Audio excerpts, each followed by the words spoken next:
Explain some of the symbols here.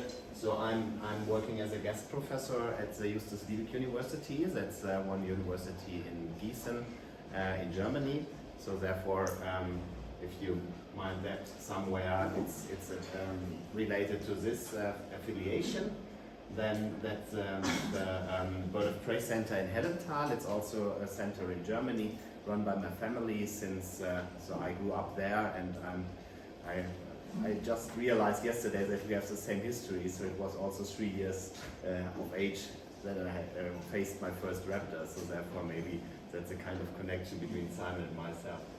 And that's the European Association for Avian Veterinarians. So one of the associations combining all the veterinarians. As you know, wildlife veterinarians, avian veterinarians is a very, very tiny field. And so that you find the people who are so crazy like you are in the world. So that's a good thing to connect. Yeah, and my affiliation actually is the Zoo Wuppertal. So that's this sign there. And I'm working for EASA, that's the European Association for Zoos and Aquaria, and they have a raptor tech, so that is dealing with all the raptors, and they are also doing some in situ projects in Eastern Africa, so some are also done here, I guess, and therefore if you are in contact with them, I'm the veterinary advisor there. And where I met James at the European College of Zoological Medicine, so just that you recognize all the signs there. But first of all, I want to start with a big thank you to all who realized that workshop. So I hope I didn't miswrite something. So it's first of all, of course, the Peregrine Fund who brought us all together, and there's the Smithsonian Foundation bringing us all together. So that's really great. It's also, I want to especially thank Neil Forbes, Dr. Neil Forbes from UK. I don't know if you know him. He's a specialist in avian medicine, also dedicated to raptors and also to vultures. So he's a recognized EU specialist, and he shared with me a lot of pictures and presentations. So I have really to acknowledge that he shared this with all of us and provided it to me so that I could prepare a good presentation for you. And also, of course, our host here, the Kenya Wildlife Service and the Kenya Wildlife Service Training and Research Institute, where we are here. So I'm very happy that we have this facility. And I think you all, because you took your time, you took yourself, brought you here, and are sitting now here in that room despite doing other things or just enjoying something. So therefore, thank you very much. And as I said, if you have any questions, don't hesitate to ask. So shortly, I want to introduce myself to you. So who's talking here today? So I'm Dominic, that's sufficient. I'm studied in Hanover. So we have 5 universities in Germany, and Hanover is one of them. So we have more universities, but only 5 where you can study veterinary medicine. And there I specialized in avian medicine as well. I see that the slides are somehow cut there, but I hope you can read most of it. And I was starting very early with raptors and tried to get professional by searching some or by learning at other places. So I've been a time in the Emirates, because there you can learn a lot about falcon medicine, and one of the well-known raptor centers since many decades is the Minnesota Raptor Center. We spoke about it yesterday, Patrick Reddick, who started raptor medicine after in Kenya there was raptor medicine done, because that was really very early. So Kenya is one of the first countries where raptor medicine was performed. And then I spent some time in other breeding centers, so in Spain and also in Germany, and in Qatar, in Wuppertal, and last time I was in Brazil with the harpy eagle. But as I said, all started very early, so that's a picture of myself. So shortly after my 4th birthday, and I grew up in that wildlife park, so which is completely different to your wildlife. Of course, it's European wildlife, and just to give you some impressions, so we have the aviaries, and in these aviaries we host different raptors. So we're breeding them there, And what we do in Germany, what we don't do here, is that we also use them for education. So we fly them there, so we make bird shows, and that's just an impression. So we are starting the eagles and they're flying around, and then they come down, and of course the visitors are enjoying that. And then we transport important information together with that, so that we say how important it is to save these animals, and we are also speaking about the poisoning which is happening here, because people in Europe are not aware of that. So here just some impressions. And we are, as I said, we are also breeding, so we are the first in Europe breeding the American bald eagle, and so it was in 1980, and since then we are very happy that we succeeded with that, and we have every year offspring of this species, so we have now bred over 100, and that's quite a good result. Yeah, and we are keeping vultures, and that's how everything comes together. So we are keeping different kinds of vultures. So some you are familiar with, like here, this vulture, the Egyptian vulture, which is also living here, or that's the European black vulture. It's living in the Mediterranean area. We have also some animals from South America. So this is the condor, for example, the largest vulture on Earth, or the turkey vulture. Yeah, and in the university, I learned over 12 years the stuff I'm going to teach you now. So it's not that I woke up and I knew everything about avian medicine. It was a long time to learn, and that is especially valid for you. So don't be afraid that after one day training you are not perfect in doing everything. It always takes a long time. It's always getting experience by experience. And that's absolutely normal, and especially as avians are so different from all the other animals. Yeah, and there we can also do the treatment, so I will say a little bit more about that later. So as you know, you can do all kinds of surgery you are doing in humans, and you are doing in dogs and cats, you can also do in birds. Yeah, so there's a lot of things you can do. Yeah, and last but not least, my step for the introduction now is I'm now working in a zoo, so in the zoo in Wuppertal. Wuppertal is close to Cologne, so it's in the western part of Germany, and there I'm actually the curator for science and the curator for birds, and of course a veterinarian. So there we keep absolutely completely different animals. So we have vultures there, but we also do have parrots in a large aviary, penguins, for example, lions, elephants, and small red pandas. So it's like a complete different setup, but that you may know from zoos worldwide. So what we are going to do now together, so we first start with the things which are, I think, very important for you in the field when you are meeting something which is suspicious for a poisoning accident. And so we will speak about a quick examination of the avian patient.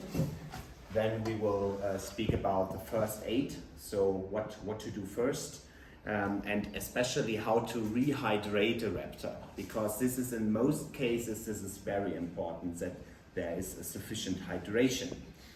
Then we will speak a little bit about the further examination, but I don't go so much into detail because we have to deal with what you can do out in the field. So it's no need to explain that we need a CT. We don't need, so you don't need a CT. But yeah, it's ridiculous because you need to do what you can do out in the field, and many things, and the most things you can do with everything you have. So with your ears, with your eyes, with your fingers. So you don't need so highly expensive technique for that. And then we speak especially, that's why we are here, about the specific critical care treatment, how to treat the poisoned raptors.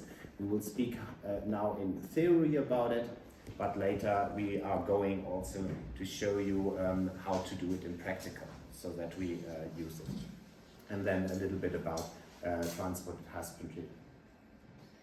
So, starting with the quick examination of the avian patient. So the problem with raptors is that they are always hiding any signs of disease. So they are perfect actors. They are always show that they are healthy. They, compared to mammals, raptors get faster sick than mammals. But and the smaller they are, the more dangerous it is. So the smaller ones die quicker compared to the larger ones. That's for the vultures in our case a little bit better because you can treat them a little bit more. So say how you can say it, so they are not as sensitive in that regard. So then that's a problem we are facing in Europe, and I think it's similar to you. So when we recognize it, so when the owner or someone else recognizes it, it's very late already. So there are 70% of the birds are already dead when the owner realizes. And 90% of them, they are dead when they reach the clinic.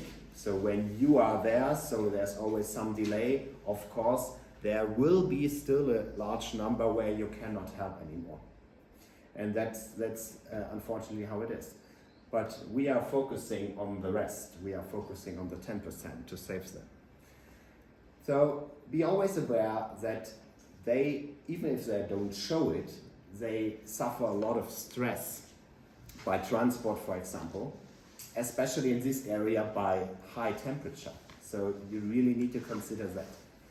The poor ventilation is always a problem in transport. If you put them in a crate or in a transport box, there needs to be sufficient ventilation.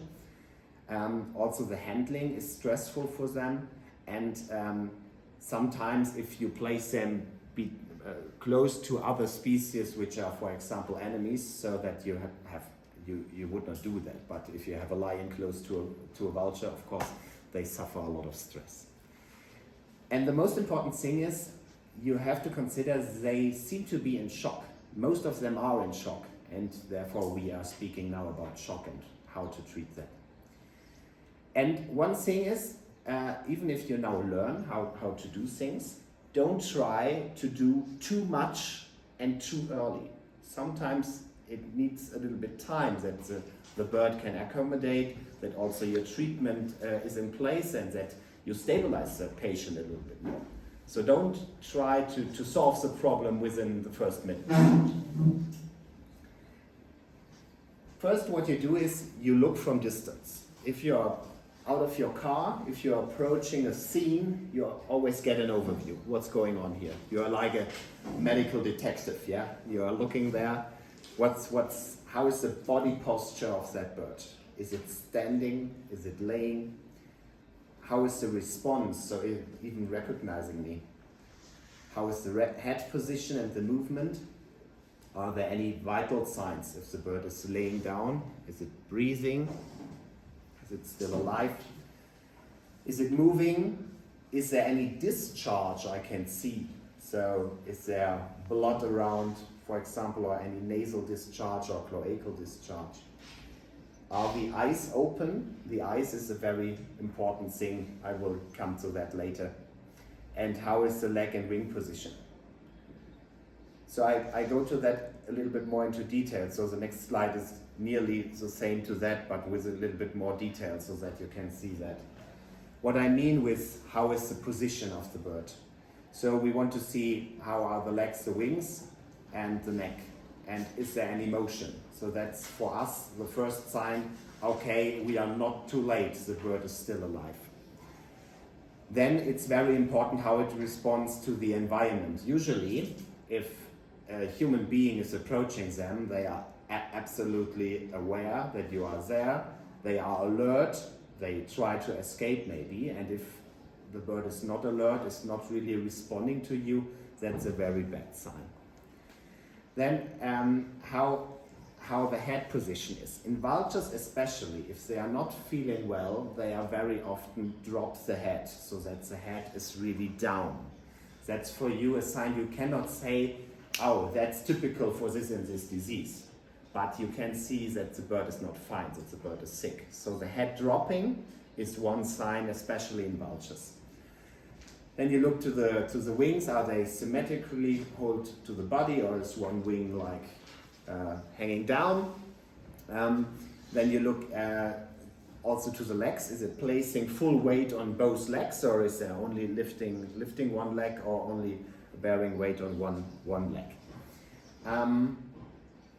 Then you look also if there is like an malalignment of the limbs. Is there any blood, as I said?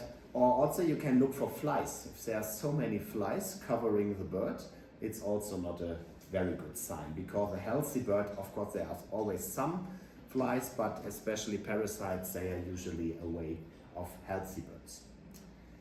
So as I said, we are first treating what kills first. So it's always a good saying, treat first what kills first, and therefore we have the ABC, every one of us learned in school. So, and here the ABC means to treat, to focus first on the very important thing. So the A stands for airway. That's that everything the bird needs to have free airways. Yeah, so if you are close to the bird, that's the same in human beings, of course. So if there's no oxygen coming in, life cannot stay long. Then for B is for blood supply. So it's not only blood, but it's also everything what moves the blood. So like the heart, the blood vessels, the whole circulation system. And then the C is standing for the central nervous system. So it's like that the bird is being alert, so that the bird is staying awake.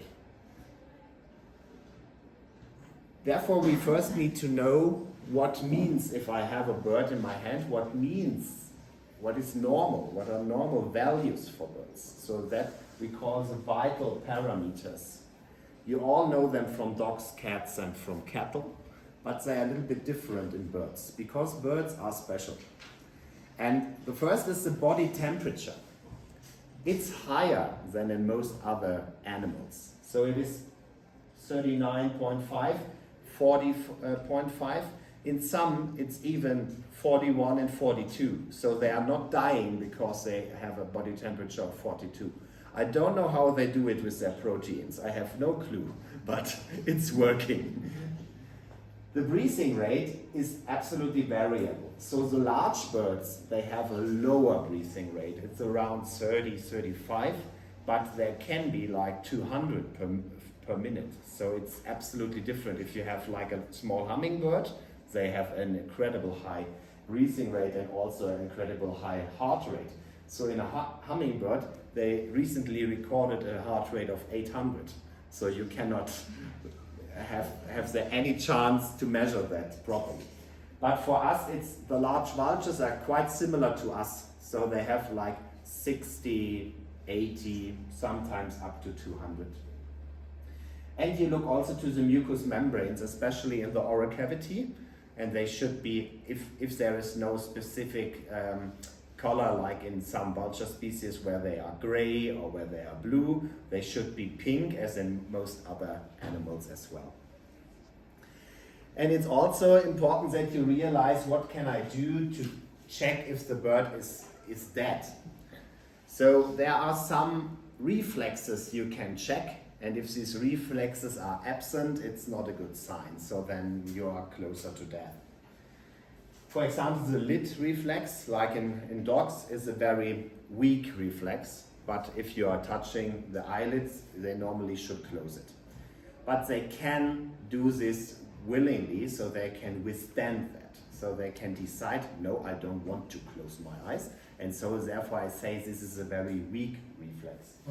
But the second one, the corneal reflex, so if you are opening the eyelids and directly touching the eyeball and pressing to the cornea, then they should react with the third eyelid coming in front and going for a lubrication of the cornea.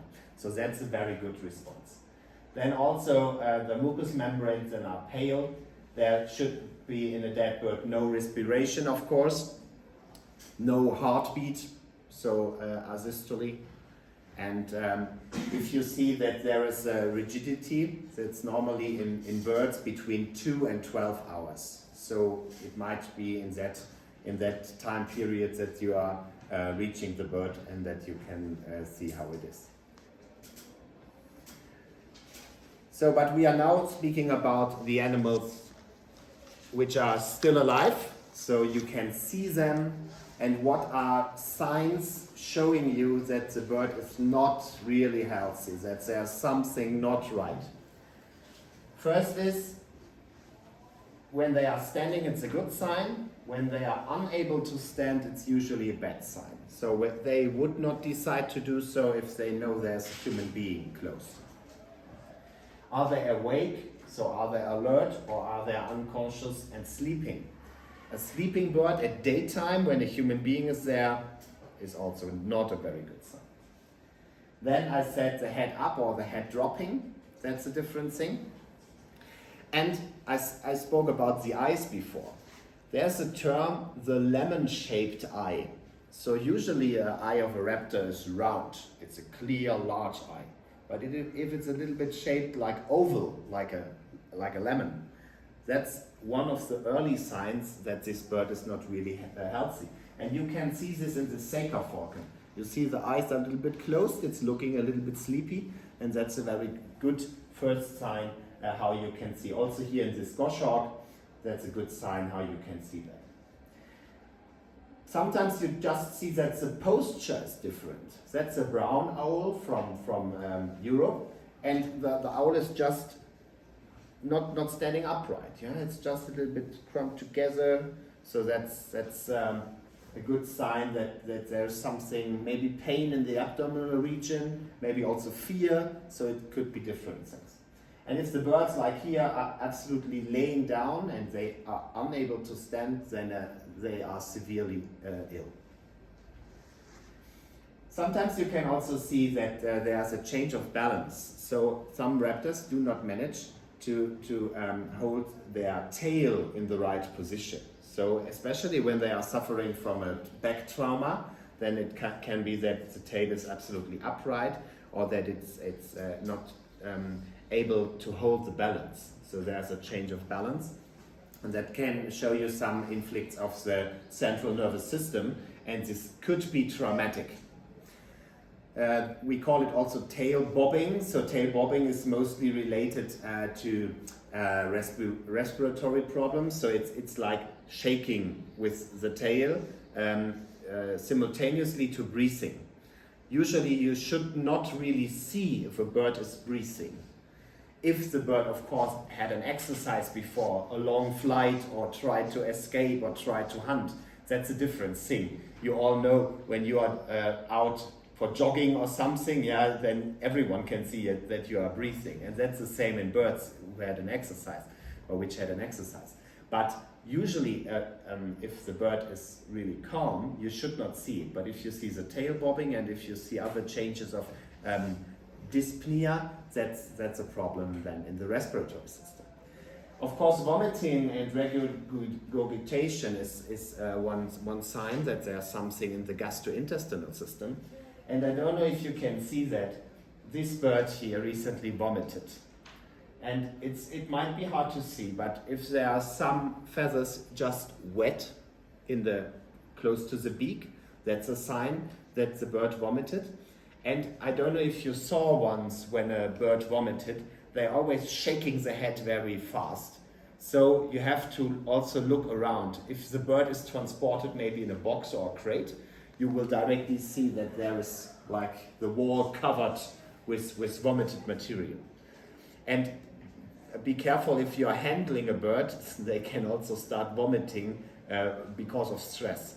So that's then they are trying to shake the head, and then you are covered as well.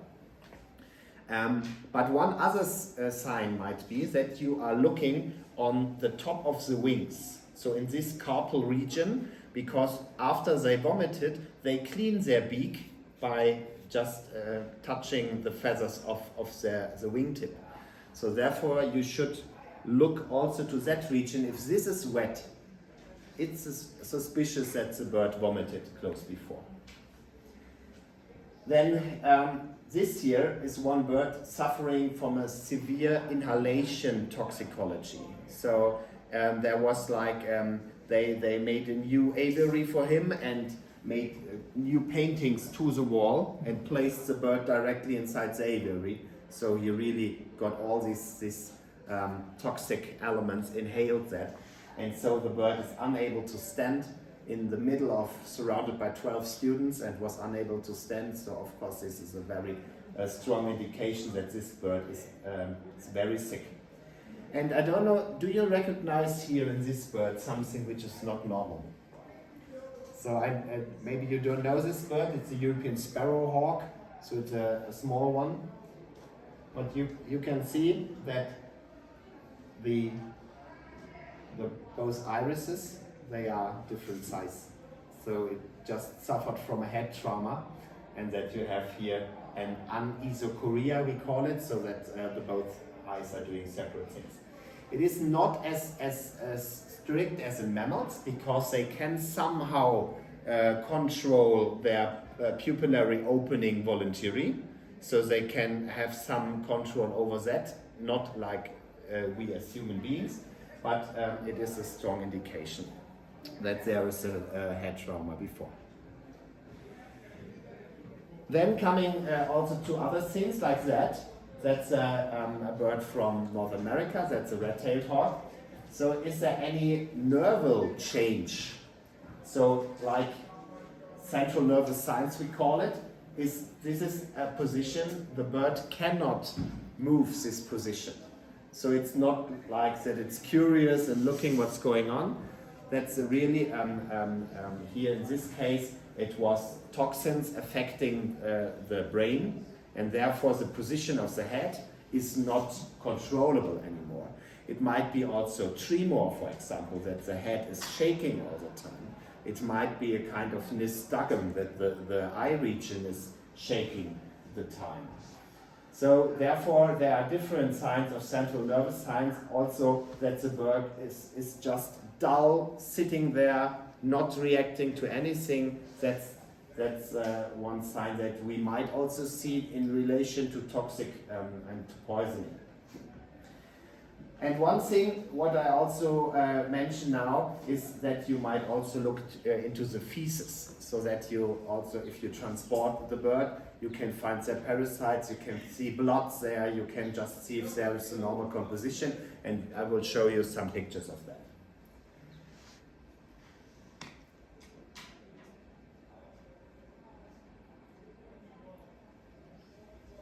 So let's see if the video is starting before.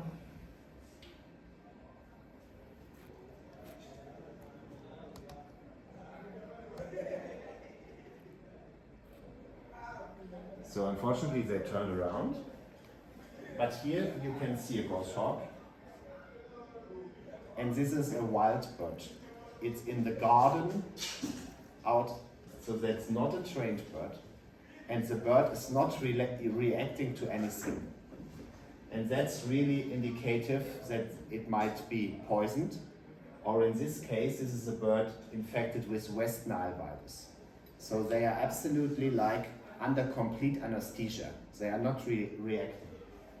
This is a bird in a later stage, also West Nile virus, who is already improving, but you see it's unable really to get to the food, because West Nile virus has also some disadvantage for the vision. So there's impairment of the vision, and that you can see here quite clearly.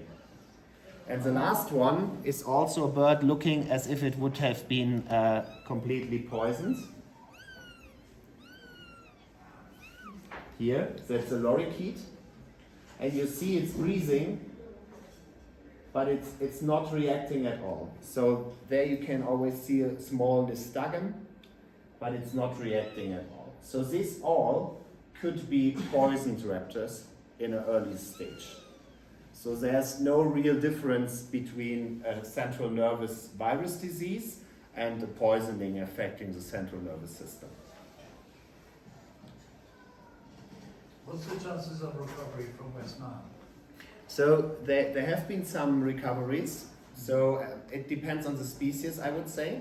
So the goshawks in Europe are #1 of dying from West Nile virus. So I only know 2 goshawks surviving, but I know more falcons surviving and also golden eagles. So, but it needs an early treatment. So what we do with them is we give infusion, what I will show you later, and we give metacam, so a non-steroidal anti-inflammatory drug. And the third one is a secret.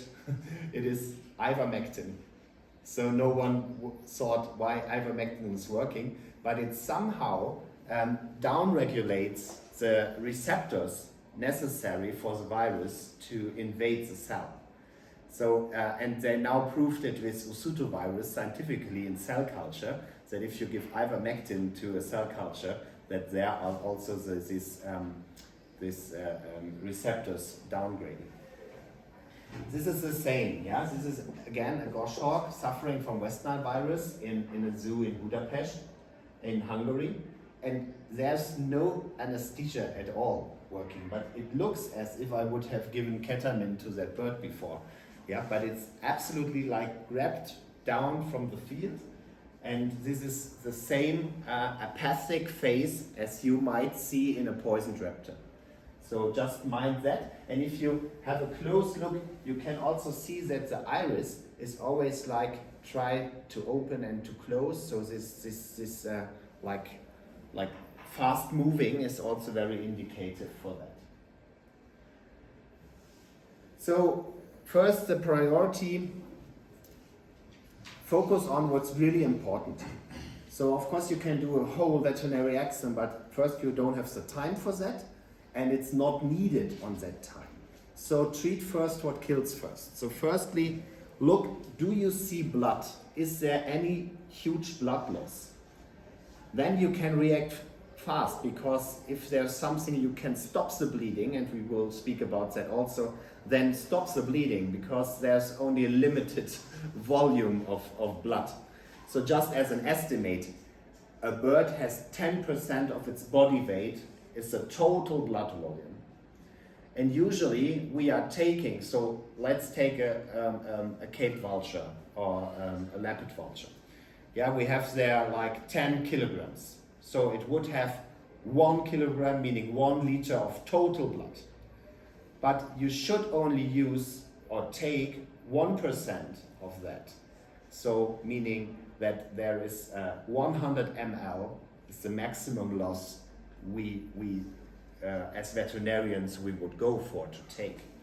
I saw in practice a maximum of 30% of the blood volume, so meaning 3% of the body weight, that a bird survived that. But that was an exception. So I think a huge blood loss, in that case 300 milliliters would be really a lot, but it's fast done. If you have an open wound, so it's very fast that the blood is lost, and therefore we will speak about that later. Second thing, so blood, it's also respiration. Is there any signs of respiratory distress? So is there, can you hear that there's an impairment of the breathing? Can you see the breathing? Is there any difficulty with the breathing at all? Then you look to the circulation, so you look to the membranes, for example. You look for other critical injuries, yeah, and then you say, okay, if I come to the point, it's very suffering from an open fracture, from like losing, there's only one leg left, or one wing is completely disrupted, then you can immediately decide, okay, I go for stabilization and try to treat it further, or if there's nothing I can do, in Europe we would euthanize the bird. I don't know how it is in your country, but these are the two decisions you can decide very early. And if you go for treatment, then stabilization is very important, and we will speak about that now. So first, treat the shock, because we think that most of the wild birds do suffer from a kind of shock. There's a question, what is shock? So for this dog, the woman driving here could be a shock, of course. But in medicine, we are speaking about different things when we are speaking about shock. So what means shock? The blood vessels begin to leak because of inflammatory signals, and that means there's fluid loss So out of the blood vessels, the fluid is disappearing somewhere in the tissues, but it's not available for the circulatory system. So the blood pressure will drop. And therefore the circulation is less efficient. And that means that especially the things which we all need to survive, the brain, the heart, and the kidney, they sending signals to all parts of the body, hey, I need blood now. I need oxygen, I want to survive. And that's why there is a kind of centralization. So the blood is taken from all the parts which are suspendable, so from the wings and from the legs, and are like pulled together inside, that there is a sufficient in the center of the body. So how you treat that? We give the bird back this fluid which is missing. So fluid therapy is very important, but it's also that everyone in facing shock is dropping in body temperature. So it might be that, especially if you're coming to such an incident during the evening time when temperature is dropping, or after rain, for example, that you also need to supply some thermal support. So warm, put it here on warm water, like this buzzard we are doing there. And it's also that even if the bird is not reacting, it will still have fear from human beings, will still be stressed, so try to work quiet, not to be very, very loud. And what is very important for birds, they react perfectly if it's dark. So you might know that from keeping budgies, for example. I know in Europe there's like, my grandmother had 2 budgies, and when it was too loud in the kitchen, she just took a towel, placed it over the cage, and they was quiet. And that's the same working when you put a bird in a carton box, for example, of course with sufficient air supply, but if it's dark, they calm down, and that might help here in this case as well. So you can assume that all traumatized birds are in shock. So to make it easy, always you can expect a dehydration of 10%. That's if a bird is like not as healthy that he can escape, so that we as human beings, we can grab them. There's something not right, and therefore we could think about a dehydration of 10% as a standard. If you then see that it's worse compared to what you have seen elsewhere, so it's really, it's not looking well, so then you can easily go for 15% dehydration. And if it's really bad, and you can also check the dehydration status, for example, if you grab a piece of skin at the legs and that this fold is not moving back at all, so it stands there like for seconds, 20 seconds or something, then it's really a dehydrated bird. And you can also check, we can look here on that picture, for example, you can also check that the mucous membranes are appearing very dry, and that the eyeball seems to be a little bit smaller because the eyes are sunken more into the skull, because there's not so much blood pressure to keep them out. So that are a small enophthalmos, we call it. You can also see in dehydrated birds. And the pulse of them is quite very flat. So it's usually in shock they have a high heart rate, because the heart tries to compensate this loss of fluids. So the heart rate is high, but it's very flat pulse. The skin seems wrinkled and sticky. As said, the enophthalmos, they might appear to have cold legs, and remember they usually have around 40-degree body temperature. So if you feel that they seems to be cold, they are really cold. Yeah, and that is also a point of shock. And they even might show shivering behavior, so that they are shaking all the time. So that could be seen as well. One point I didn't emphasize is that point. rehydration is much more important than giving food to an animal. So everyone thinks, of course, you not as veterinarians, but people think, oh, that's an animal, I need to feed it. So, and this is only step B or C. So first, the rehydration is important. And large vultures, 24 hours without food is no problem. They sometimes survive like 3-4 days without food. So therefore, don't be afraid if you don't give the bird food directly. And the same is with with smaller birds. They also can survive easily 8 to 12 hours without food, and some even much longer. So therefore, first rehydration, that is very important, and never feed a bird until it's rehydrated sufficiently.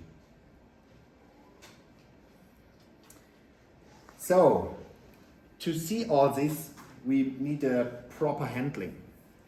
That's a picture I've taken in Minnesota in the Raptor Center. That's how the animal staff, when they go to a raptor, they grab this leather jacket, they grab glasses, and they grab good gloves, leather gloves. And then they go and grab a raptor. Of course, from a security point of view, this is absolutely good.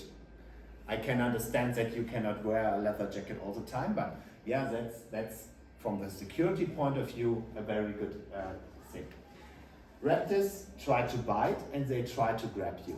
The vultures try to bite more, the eagles try more to grab you. So therefore, leather gloves would be a good thing to have. But Simon, I think, will explain us later in the practical how you can manage to grab a raptor as well, so that you are not injured by that. In falconry, as I showed you, we are using this very stiff leather gloves, so where the birds are even standing on. But they are not handy, so I would not recommend you to have this on site all the time. So it's better that you have a little bit more flexible ones, which some are using for barbecue, or I don't know what they use. So in vultures, it's important, the head, it's like a snake head, yeah? So they have a very long neck and they always try to bite somewhere, yeah? Therefore, restraining the body is always also holding a little bit the head. That's so important. So I remember that I was holding a griffon vulture in our university clinic with one guy who was very much in favor of his own appearance. So he was like all the time going through the hair, so he was like a model, yeah. And he was holding the vulture like that. And I said, be aware they can bite. And he, of course they can bite. I know that they can bite. And 1 second later, they bite in the ear. And it was bleeding really like hell. So, and it was just a small hole, yeah? But I said, oh my God, he ate your whole ear. Oh my God, oh my God. No wife will ever look to you anymore. And he was really afraid. But I really can say it is so fast, you could not react. So therefore, keep a little bit more distance, hold it a little bit more away, then it should be no problem. And one thing you always have to consider when you hold a bird, they need a free sternum to breathe. So if you want to manage to hold it really tight and firm, that can be a problem that they cannot breathe. So please be aware that always the sternum is able to move. That's very important. Then you should also see if there is something going in the wrong direction. So there are, I call it the put down signs. So for example, if the bird is grasping to breathe, you can see that he's really tries to breathe. So that's not a good sign. So then you should stop the procedure. Also, if the head is arching back, so it's really looking like it's losing consciousness, or that there are seizures and rigidity somehow appearing, these are signs that you should stop the procedure and place the bird in a carton box or something, because it might be too stressful at that point. So how it can look like if you hold a vulture. So something like that. You hold the head, the neck region, and I would recommend directly to do it under how you call that again? The jaw. Yeah, exactly. So there it's very good. And what he's doing as well, don't try to really go around the whole neck, so don't try to press too much on the trachea. The trachea is closed, they are closed rings, so it's usually not as very sensitive that you risk an injury or something, but I would not press too much when holding the head like that. So this is a very good position, and then you just grab with one arm around the wings so that it's not flapping with the wings, and don't try to push here too much so that the bird is still able to breathe. So that's the way how you can do it. And remember, as I spoke about the budgies with the towel, so if you make it dark, it's always easier to transport a bird, and that's the reason why in falconry there are a lot of using these hoods. And we are using these hoods here. You can have them for, I never saw one for vulture, but maybe we should invent one. But these hoods here, they are also used for rehabilitation of wild birds. Because when you place the hood, the bird is quiet. And so if you can use like a towel, for example, that also can help. But you need to mind that they need to breathe. So never cover the nose with a towel or the beak completely with a towel, but it might help during working. So that's, for example, what they are doing here. Yeah. So they are like closing also the eyes, so that the bird is also not directly biting towards you. Yeah, and this we are speaking about rehydration. There are different options for rehydration.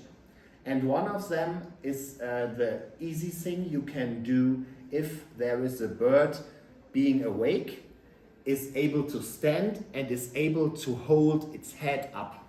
So this oral rehydration you are not allowed to do in a bird laying down or being very weak, because then the fluid just will come out again. And then it might go in the wrong way, so that it's getting it down the lung. What you need for that is a large syringe, so we bought them, a tube, and then you need to find the right way to put it down. So first of all, in the vultures, it's easy if you directly go to the base. I go back. If you directly go to the base here of the mouth, because there they have comparably lower force and pressure compared to the tip. So there it's very strong, but here it's easier also with the finger or with something that you can use to place here between the two jaws, so that it's possible, and there I would insert the tube. So you can insert it there, and then you place it all the way down so that it's in the right in the esophagus. And here you can see how you can find that. So if you look in the center of the beak, there's directly behind the tongue the opening of the trachea. I will show you some pictures later. So just mind, directly behind the tongue, the slit, that's the trachea. And just avoid to go in this slit. The esophagus is running on the right side of the bird. So it's all the way down the right side, going to the stomach, and then it's changing positions and going the stomach, then it's going to the left side. So therefore, if you are entering the oral cavity and direct the tube towards the right side, go over the glottis, so over the opening of the trachea, then everything should be safe, and you should then guide the tube down the esophagus, and that you should be able to feel. We will try that during the practical later, that you directly feel there's a tube coming down. Because the trachea in the center, it's always the same diameter, it's a firm structure, and it's just in the center. And if there's like a second structure appearing, you're very likely that that is your tube, and then you know you are right. So, as said, never give oral fluids if the bird isn't strong enough to hold the head up. And the second thing I would always do, so here you can see you can do that even with metal things, or here also to force feed animals, you can do that with such tubes. I would always go as deep as possible, because the trachea has the syringe and also then the apertura, so where it goes in two directions, directly at the end of the neck. So if you have like such a tube and you are going down more far than the distance would be from the beak to the apertura, then that might be quite a good additional sign that you are on the right position. I said that that's maybe the easy thing, but it's not the best thing. So the best thing if the fluids are somehow in the body. And the easier injection is the subcutaneous injection. So you can place some fluid as a deposit under the skin, and the bird is able to take it from there then after time. It's much better than the oral one, but the oral one is much better than doing nothing. So therefore, yeah, on step by step. You can do in vultures. You can do an injection just close to the shoulder region, so on the back.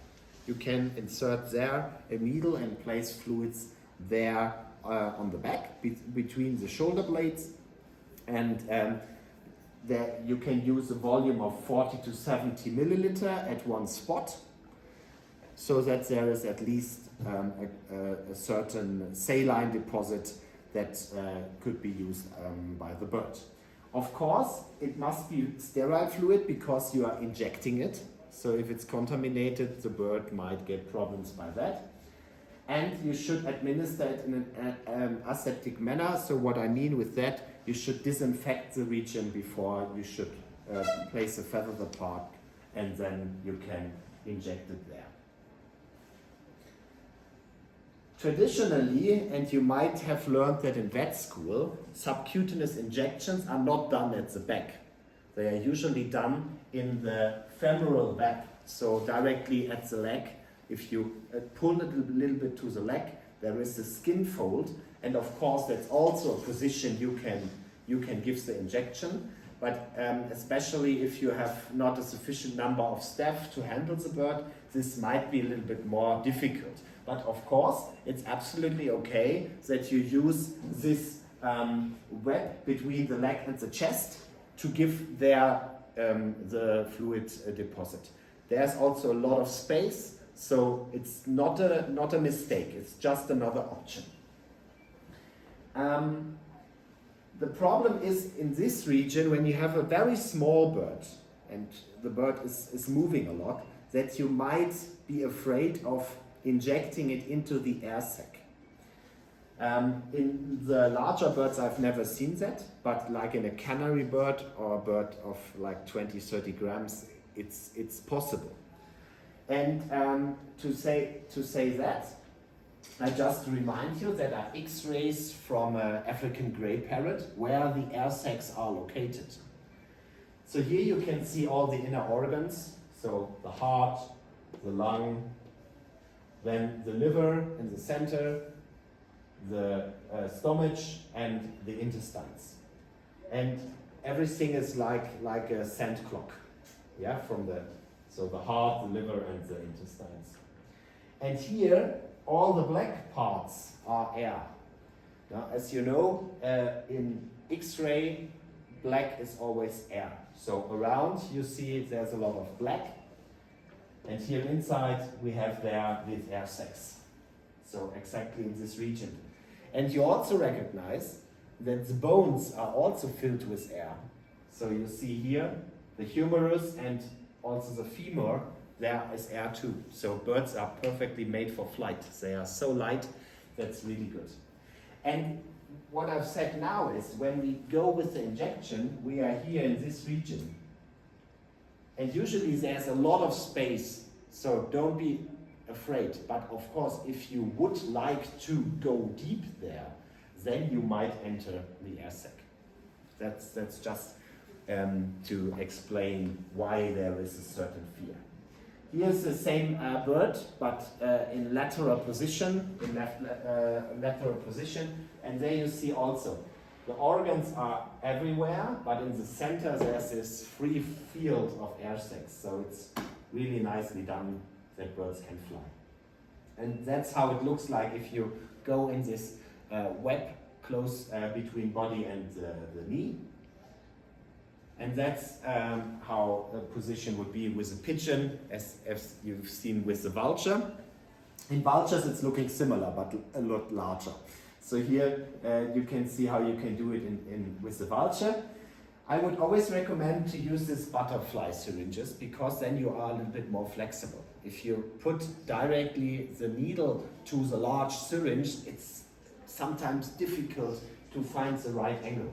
But with this butterfly catheters, you can just part the feathers, just put a little bit of spirit or disinfectant there, and then you insert the needle, and you can easily put the whole volume of the syringe on one spot.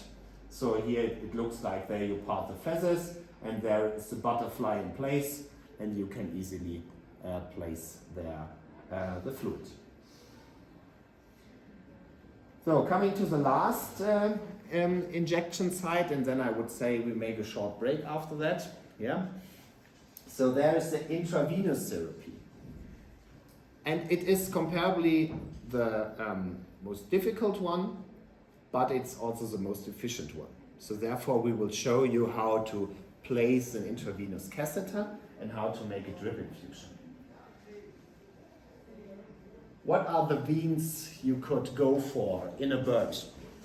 We have different veins. So we have one vein is called the vena basilica, or that's a long name, the vena cutanea ulnaris superficialis. So it's superficial at the ulna and it's directly under the skin. So that's why it's vena cutanea ulnaris superficialis, or basilica is easy. It's on the inner side of the wing, and I would search for the humerus, and then when it goes here in the elbow joint to the radius and the ulna, then usually the vein is directly on top of the ulna. So here you can see it. It's directly, here's the elbow, and there you find it. The same here in that species. And you see with a bird with a sufficient blood pressure, you can easily see it there.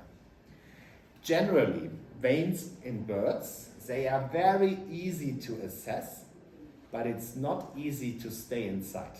So you always enter them and you always get a drop of blood, but to be inside and not to destroy everything, that's a little bit more difficult. Second vein, so here are other pictures of wing veins. So this is in a budgie, for example. You can do that in a budgie or in a peregrine falcon.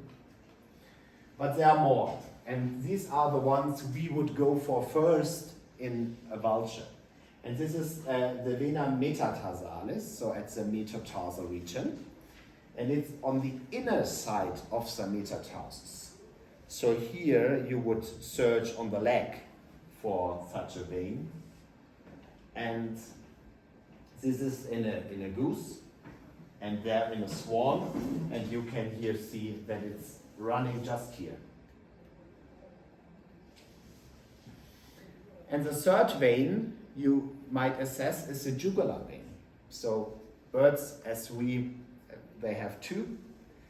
And the right side, I don't know why, but in most cases the right side is much bigger and easier accessible compared to the left side.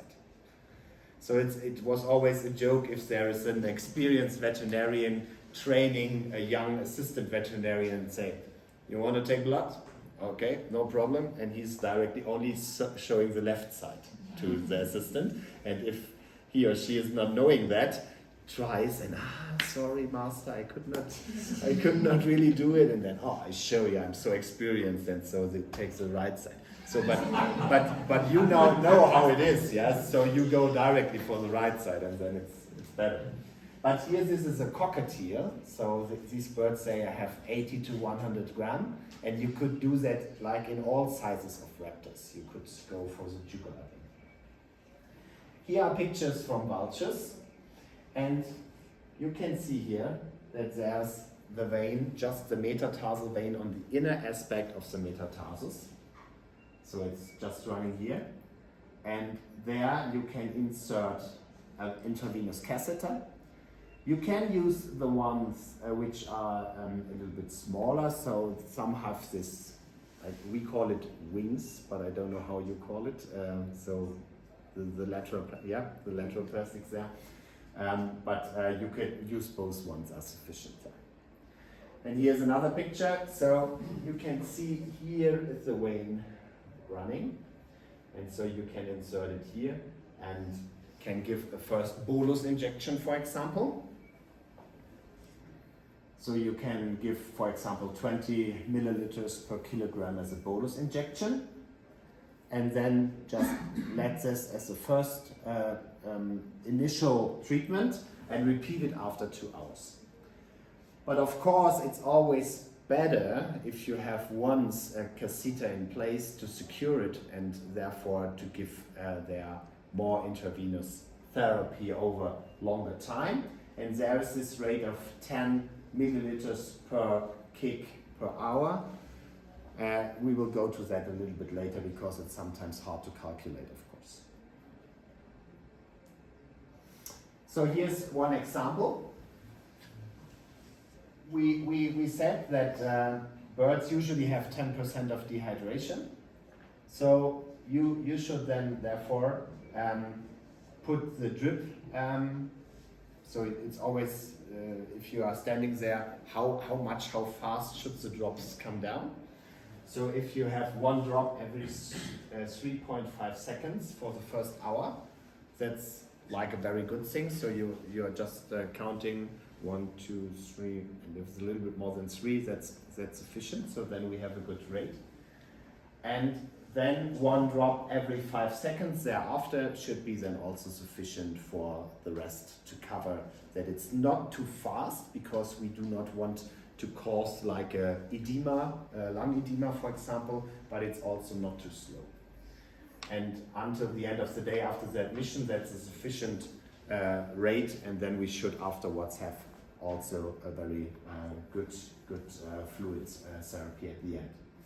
And as long as they tolerate the drip, you should let it in place. So 3-4 days is no problem.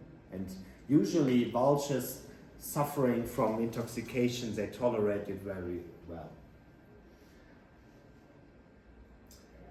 And the same like the intravenous, because sometimes you have the problem, am I really entering it, or the bird is really bad from the circulatory system. There is like same injection, but another place is the intraosseous fluids. They directly go to the vein. They are directly as if you would give it in the vein. So they are, from that point of view, equivalent. So they are both accessible. And there are 2 sites I want to show you. That's the proximal tibiotarsus and the distal ulna. I don't know if any one of you used an intraosseous catheter in a mammal or in humans. They are using it. Have you used it anywhere? It was also new to me to use it in birds. But as I saw that it's so effective, especially if the bird is so dehydrated that you cannot find a vein, I want to show it to you as well. So usually you use it in youngsters or in birds which are so dehydrated that you cannot find a vein. Of course, you're touching the bone, so it is comparably a bit more painful than just inserting it into the vein. And therefore it could be a kind of infection, but in 12 years in the university I never saw an infection. So therefore I can at least don't want to make you too much fear there. So these are the two sides. So one is the distal bone of the distal part of the ulna, and we will train that later as well on the carcass. So don't need to be afraid that, oh, I don't get it right. So we will train that, and it's also, you have to do it sometime. So always, I do it when I have a carcass, so a bird died, then I try it. And the first times I was touching my finger with the needle or something, puncturing myself, so that's normal. Yeah, so you need a little bit more practice on that. Of course, you should never, because it's infectious risk, but it happens. Yeah. So one thing we need to mention is never, never, never give an intravenous catheter in the humerus or the femur, because these might be connected to the lung. They might be connected to the air sacs. But the ulna is good and the tibia is good.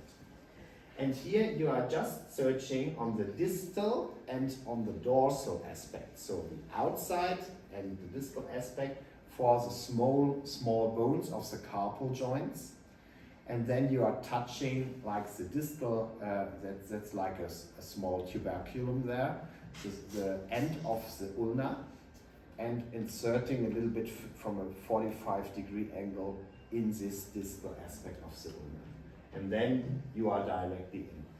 And the good thing is, if you give there a bolus injection, you can watch on this vein and you can directly see the fluid running. So that's, if you want to do that for training purposes and you take like blue fluid or something like that, you can directly see it there. So that's, then you easily know that you are right, in the right position. And the second thing is the tibiotarsal, and there you are just taking the region of the knee, and you are touching here, you are searching for the tibial plateau, and inserting there the needle. And it's also directly going to the bloodstream.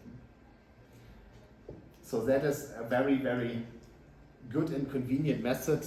So if you are like searching for the veins, you have no clue, you don't find it because the bird is so dehydrated, then you could do that as an additional part. And I would say then we make a small break, yeah, 10 minutes or whatever, 10-15 minutes, just to stretch the legs once and then start again. Is that okay? What gauge or needle do you use for that? We have to look up the gauges. Was 21, I think, the green ones. Yeah, the green ones in a vulture I would use. Yeah, so the pink ones might work as well. Yeah, in smaller. So I've in birds usually between 21 and 27. So the smaller birds get 27, but that's the range of needles. An ostrich? Yeah, in ostrich, I never did an ostrich, but there I would use a bigger one. Yeah, I would use one we use for horses, for example. Yeah. Yeah. Or you don't want a break, so I can continue.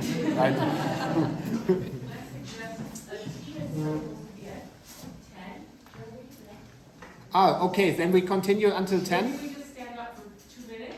Okay, stretch our okay. legs, and continue just till 10, and then Yeah, okay. we'll turn on the tea. Okay, so it's just 13 minutes, then we continue until 10, and then, perfect, okay. Sorry, I didn't know.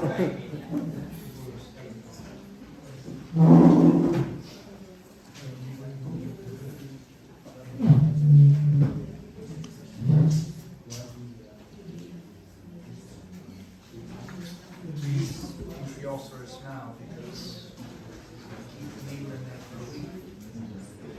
Never had any problem. Never, me neither. And often, you don't have a catheter with you, so you just stick a 21 gauge in there. And you cap it with the end of the syringe. Because often at the place you have 25 down you just literally got there in 45 minutes off an aeroplane. Nobody, I mean, use your shoelaces, you use your is he provides provides Yeah. is the trick. Yeah, absolutely. I agree. I agree. Yeah, we don't use catheters because they've had to pull them all out.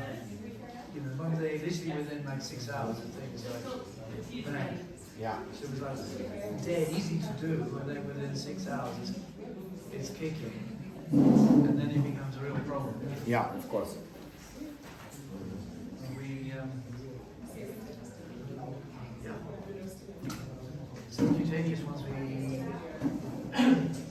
if it's too strong in saline, it looks like postmortem. The whole bag goes all the way down to the bottom. Obviously, gravity feeds around the skin to the belly, and you can see this big belly of, oh shit, it never got taken up. So we now use 50 extras otherwise it seems to sort of osmotically even like pull the last remaining fluid out if it's just saline. You can use between the shoulders. You go between the shoulders, it disappears, you feel happy, and then you feel underneath the stomach and the bag has got basically got around the skin without being taken up. But if you mix it, it doesn't.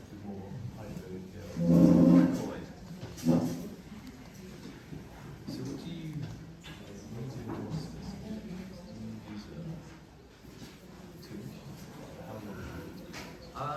Okay. Yeah, shall we Yeah. continue? Yeah, just until tea's ready, we'll let you know. Okay, okay. I'll give you a little. Good, because some are outside now, so. I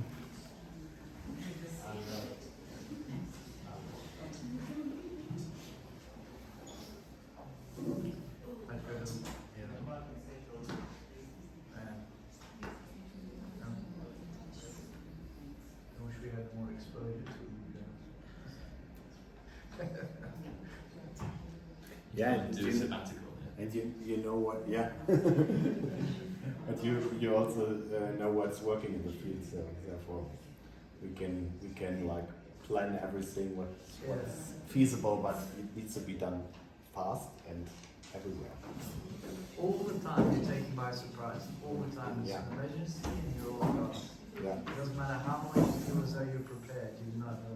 Yeah. And it's always like a battle scene, you know. And it's also one of the things is maintaining as would an emergency paramedic. When they get there, I mean, they literally, their heart moves. There's bodies everywhere. It's terrifying to watch. Yeah, exactly. Triage. Yeah, the triage thing, and just be absolutely ruthless. Who's going to make it? Who's not going to make it? Exactly. And yeah, you've got to keep really clear-headed. Yeah. Okay, then I will use 8 minutes before we go to tea to say you how much you need to give. So there is, for the 10% dehydration, we say that you should give 100 milliliters per kilogram in the first 24 hours. So coming back to the leopard-faced vulture or the Cape vulture, this would be 1 complete liter of infusion solution. So just that you know how much it is. Giving for 24 hours as a drip infusion, that's a sufficient amount. Then on the second day, you reduce it to 75 milliliters per kilogram. Maybe I should mention that there is always in all birds a demand of 50 milliliters per kilogram in a healthy bird. So a healthy bird is taking with the food, etc., sufficient volume that there is maintenance of 50 milliliters per kilogram. And so in a 10% dehydrated bird, we give like the double. So that's first 24 hours, 100 milliliters, and then the next days you reduce it and give 75 milliliters. If we have a more severe situation, so if the bird is more dehydrated than just the usual 10%. Of course, we give a little bit more. That's the second example. Then you give 125 milliliters per kilogram in the first 24 hours.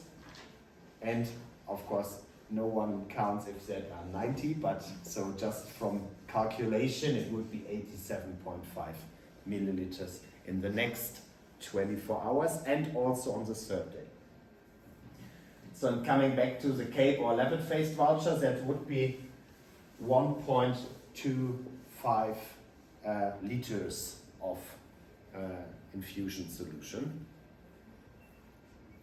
or 875 milliliters on the next days. And last but not least, coming to the very bad dehydrated birds with 20% dehydration, then you give like 3 times the maintenance amount, so 150 milliliters per kilogram in the first 24 hours, and then still 125 on the second day and on the third day. So it's nearly 1,500 milliliters this bird gets per day then in the first day. And that are the only numbers. So therefore, we're coming back later to the antidotes, and we have a milliliter again to remember. But yeah. Do you is the weight kind of generalizable across species? Yeah. So is it a good idea to weigh the animals? So I think we can give a range for the species. So I would roughly say you can group them in small vultures, medium-sized and large vultures. So you have like the palm nut vulture and also the Egyptian vulture. They are the smaller ones. Yeah, they have a weight of around 0.5, 2, 3 maximum kilograms. So they are quite small. Then you have the medium-sized, is the white-backed vulture, for example. So they are somewhere in the middle with 5, 6 kilograms. And then you have the larger ones. The Wuppertal's vulture is usually around 7, 8. And then you have the leopard-faced vultures, which are the Cape vultures, the largest ones, with around 10. So I would say when we prepare this handout, we could make like a kind of grouping of the species. And we could, that at least because in the field, of course, from a scientific point of view, it's always good to weigh all the animals. Yeah, so to have an idea when the weight started.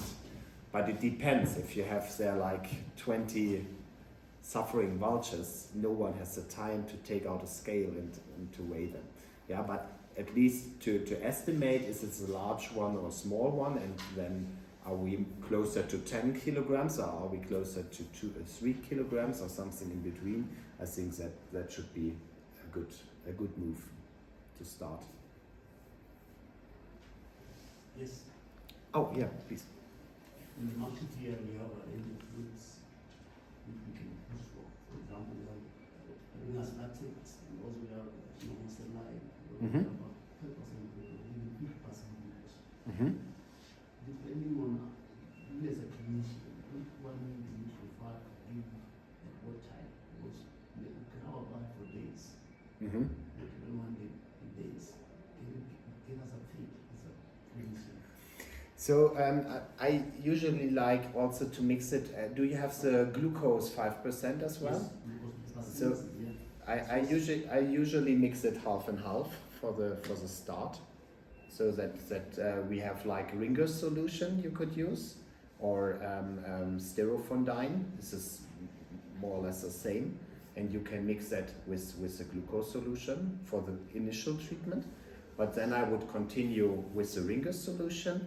And the NaCl, so the 0.9% NaCl, is also sufficient because there are most of the minerals as well supplied.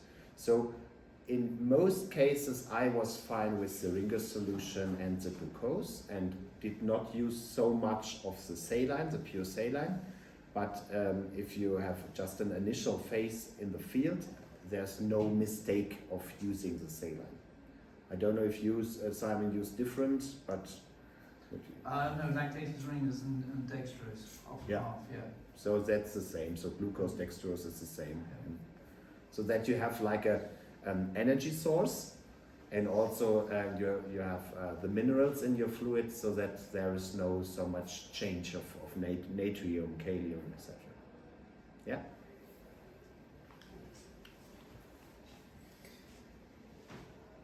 Good. So that would be a complete new chapter, and we are 1 minute ahead of the tea time. So therefore, I would say then we go now for the tea break. It's 10 o'clock,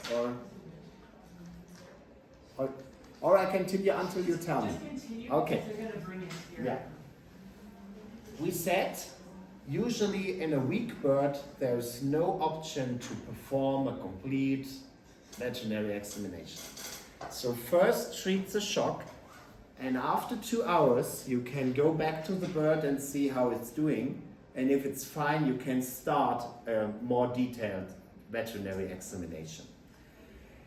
But please look that the duration of the handling and the restaying must be absolutely minimized. So that means you should have everything prepared before you go to the bird, so that you have all your material you need, because otherwise the bird needs to compensate what you have forgotten. So needs to be held longer, restrained longer, it's more stress, and that's absolutely not good for the bird's health. So also the amount of people, you should have a sufficient number of people helping you, but not so many that they are standing in the way so that you are not able to work. So that's always the balance you have to find. And so from the examination point, I always go from top to bottom and from front to back. But that's nothing which is set into stone. So you can find your own ways of examining. The important thing is that you don't oversee or forget something.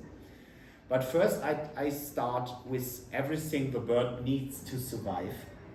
So that are the sins. So I look for the eyes, the ears, the nose, and then I look also for mouth, tongue and throat. Checks the skull and checks the beak. The beak is usually, because I put it on the back, because you have to grab the bird, so the beak is the first to see, so therefore you can easily check it. But usually, most important is eyes, ears, nose, sinuses, and then the rest comes. Then you check in the neck region, that's just by touching shortly if there's something in the crop. You feel the esophagus, or is there a wound or something, so you're checking crop and trachea. And then you go further downwards, check the chest, check the abdomen, the sternum. I will show you that you can estimate the state of nutrition, touching the pectoral muscle. Then you check the skeleton. Of course, don't forget the cloaca. There's an additional opening in the bird, so it's not just the mouth. And then the extremities, so wings and legs, because they are not directly killing the bird, so they come at the end of the examination. And the same applies for skin and feathers. Of course, they are important, but not so important that the bird directly dies if there's a skin injury. This here is a young European goshawk. It's used for falconry, so it's just going to start to hunt its prey. So this is an example for a healthy bird, and you see that the bird is alert, is looking around, is taking part in the environment, is inspecting everything, is upright standing, is ready to start, and the eyes are round and clear and open. So that's how a bird should look. We have to remind a little bit about the different anatomy from birds compared to mammals. We have here, not on the left side, but on the right side, the esophagus coming down, and it's in the raptors forming into a crop. So there's a distension of the esophagus directly at the apertura of the thorax, so directly here at the beginning of the chest, where you have the crop. It's the same in pigeons as in raptors, that's why I used this picture. And then it goes further down, and the birds do have two parts of their ventriculus, the proventriculus and the ventriculus. Then they have here the liver, and in the center, directly protected by the bones, you have the heart. And one big difference to mammals is that the lungs are directly very much dorsal, so they are between the ribs, and they are not as flexible from volume as in mammals, so they are all the time the same stable volume as in birds all the time.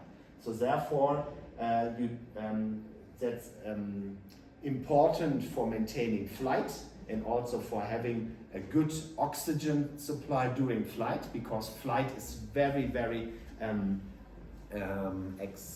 how do you call it? Exercising or something, yeah? Yeah.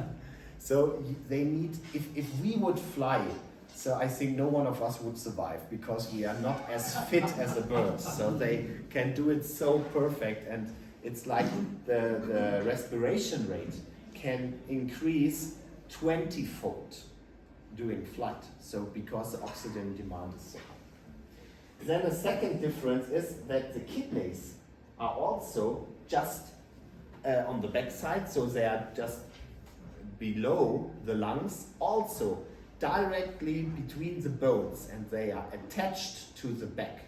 So they are not somewhere around in the body, they are directly at the pectoral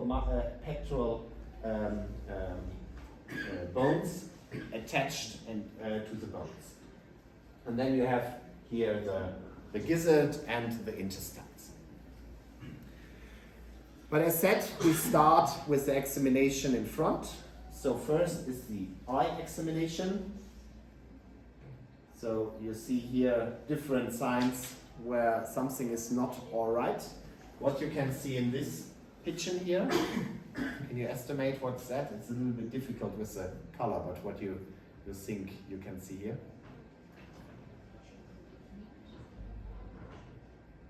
I think you're on the right way. So it's red, exactly. That's blood inside, yeah?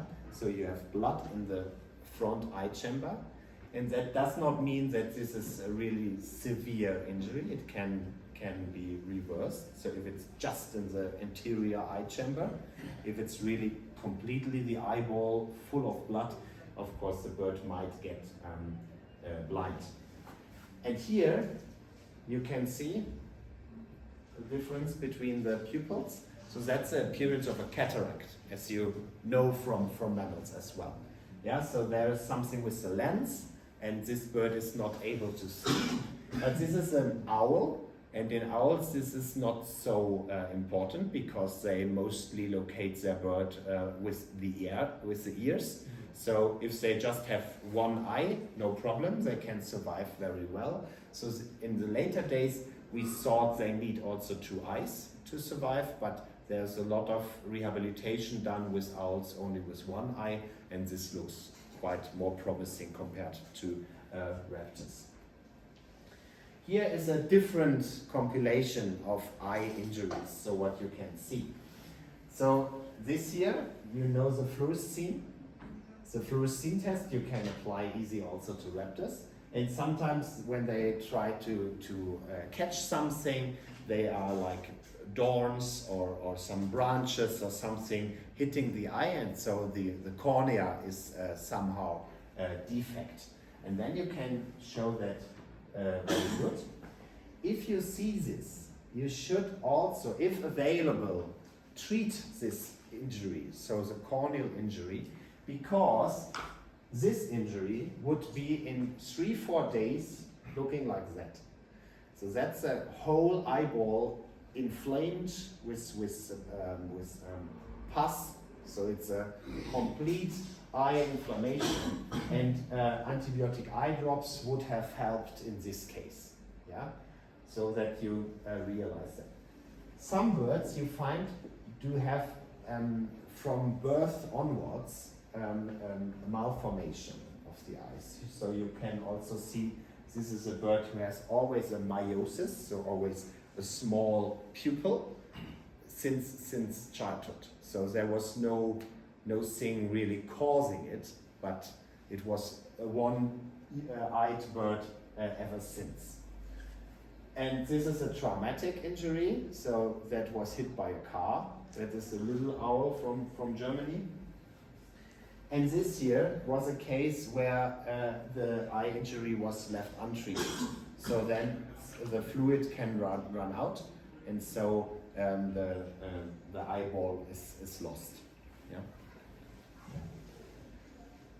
The eye examination is especially important in raptors because they need to have their eyes to find their prey. So if you can estimate that there is a vulture flying 1,000 meters above ground and needs of good eyes to see the prey. But with vultures, it's maybe not so important that they have both eyes, because they are also looking to other vultures, and if other vultures have spotted somewhere the prey, then they just go with them together. So it's a different story with like a goshawk or a falcon flying and hunting running prey or flying prey. So then it's of course more difficult, and they need both eyes to be able to catch the prey and also to see the surroundings.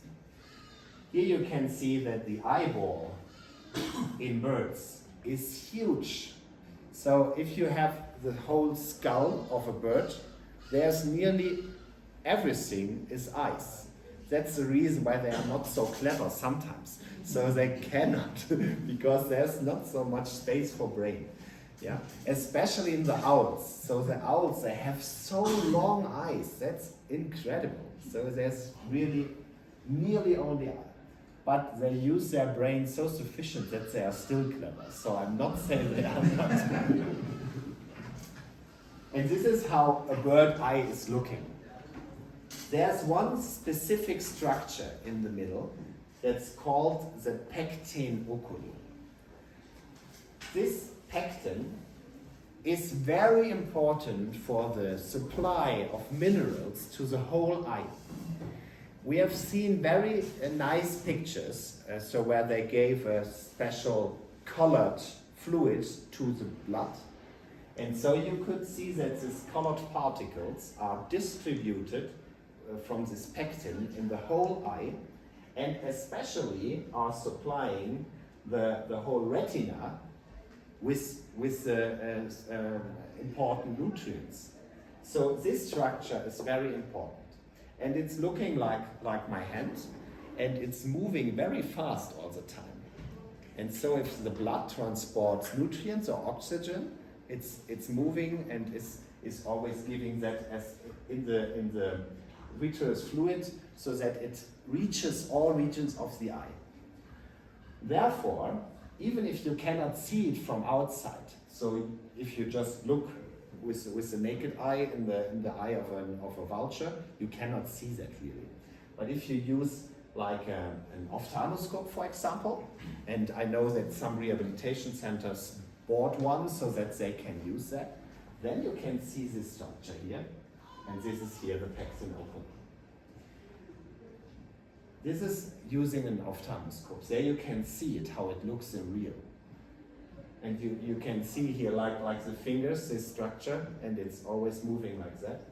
And you can also see, like in this case, when there is everything destroyed, so that this is cut up or is lost, or even here there are bleedings. And what we have learned by examining a lot of birds and by also overseeing how they develop, that if this pecten is destroyed, they will get blind.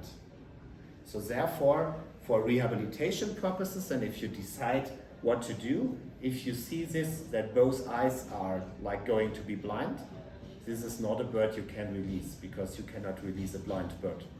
Yeah, so that I want to say that at this step, you can, with further examination, you can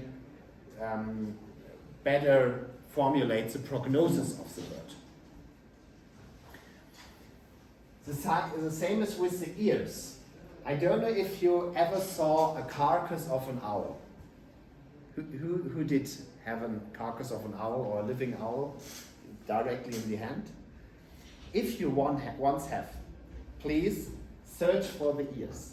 They have so large ears, so you cannot estimate. So that is a long-eared owl. That is a 300 grams bird. And if you go, so you have the beak in the middle, and you go to the margin of these feathers, so around, and you touch here with the finger, and you grab these feathers and pull them towards the beak, then there is an ear which is like this size. I would say €2 coin, but I have to see your coins if I adjust to the right size. But it's really a large ear. And you can easily check it. If there's a bleeding occurring, that's the same bad sign as it would be in humans. So then if there's bleeding in the ears and the nose, etc., that's always thing you have to consider. The same as with bleeding from the nose. So this is the Harris hawk from North America, was fighting with another Harris hawk. So therefore we have an explanation why there is a bleeding in the nose. But it might be also the result of a head trauma. So that a bird is hitting a wall or is hitting a car or fan or glass or something, and that there is bleeding occurring. Then in this case, if this is a result of a head trauma, the prognosis is quite not good. Because swelling of the head, injury of the brain, that is serious, and the situation can worsen. So usually they are more awake when you find them, but if the brain is swelling more and more, then they lose conscious and they are falling asleep, and you can have them like in a stupor, so where they are sleeping so deep that you can pinch them and they are not really waking up. So this is a sign, if you see that just on your prognosis list, bleeding from the ears or from the nose, I would just be cautious that it might be not a good prognosis. Here you can also see that one eyelid is dropping. So there's one nerve was touched, which is important, the nervus facialis, which is important for lifting the eyelids. And here's this picture, so that is again a different size of the pupils, and it's still also bleeding from the nose. So there seems to be a very strong head trauma. Unfortunately, these sparrow hawks, they are very prone to fly to windows because they try to catch everything they see. And in the city, they always try also to catch like budgies or canary birds behind the window. So therefore, this is very dangerous. You can also inspect the sinuses, because the sinus is just on the lower side here of the eyes. There is a sinus connected to the respiratory system, like a hole where usually only air is inside. But in some cases it can be, and here is like a trichomonas infection, so there is a protozoal agent infecting the sinuses, and the birds are really looking like completely swollen. This needs to be treated, because otherwise the bird will die from this infection. And in this case here, that's also familiar to the wildlife in Africa. They are suffering from pox lesions. So pox you can also have in all kinds of raptors. Usually they are only affecting the feet, and so it's not as problematic. But there might be pox infections also going to the eyes and also going to the oral cavity. And of course these are more dangerous, because then they have pain when they swallow food. It might be difficult for them to eat them. Yeah, and as I said, you check for the beak, yeah, and you can see that is in the different kinds of raptors you have here. So white-headed vulture has a comparably smaller beak compared to the large guys here, but this is a really impressive beak. So if it looks nice like that, it's good for the vulture, but still dangerous for you. But sometimes it might be also that they suffer from a beak fracture. So this is like a European white-tailed sea eagle with an old fracture. So it takes very long time until this can be repaired. Or what you can see, especially in birds that have been inside a cage, that they have on the top of their nose, that there the skin is somehow injured, and that you can see here injuries. So that is always a spot I would look for. So I would look for the carpal regions, and I would look for the skin on top of the nose. If there are a lot of injuries, then you might change something from the transport or from the husbandry.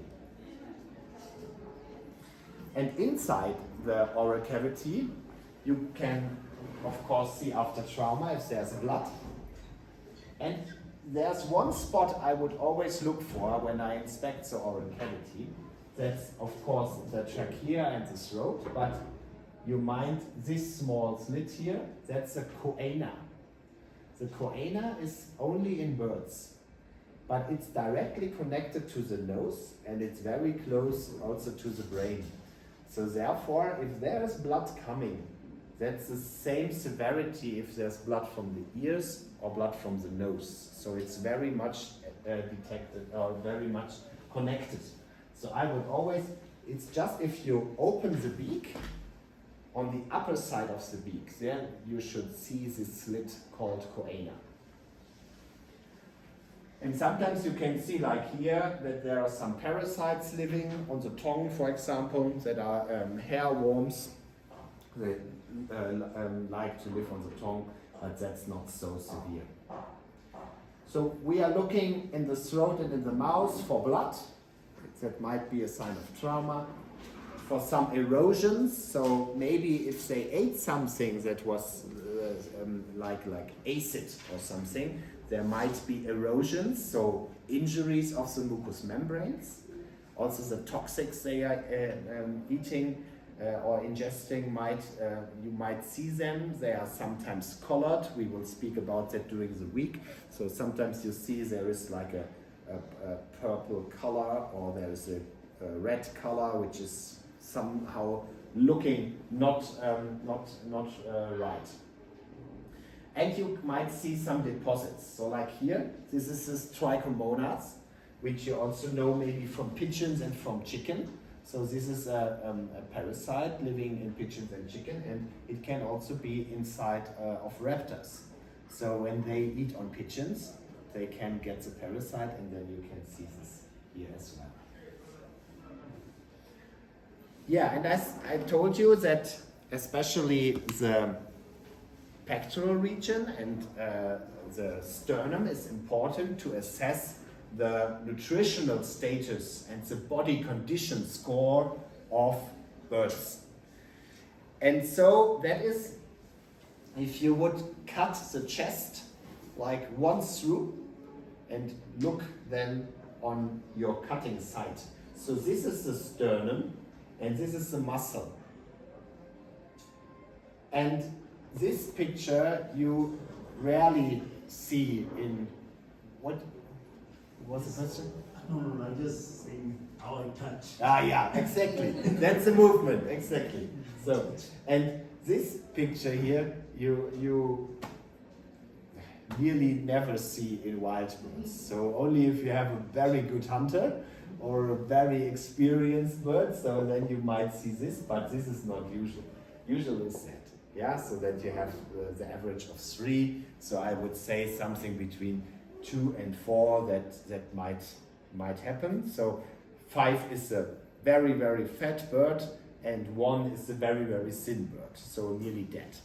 Yeah, so usually we have something in this region around 2 to 4, so perfect is 3. And if the muscles are so thin that you can really touch the bone, you really feel the keel bone, and there's nearly no muscle, of course there's also no power for the bird to fly.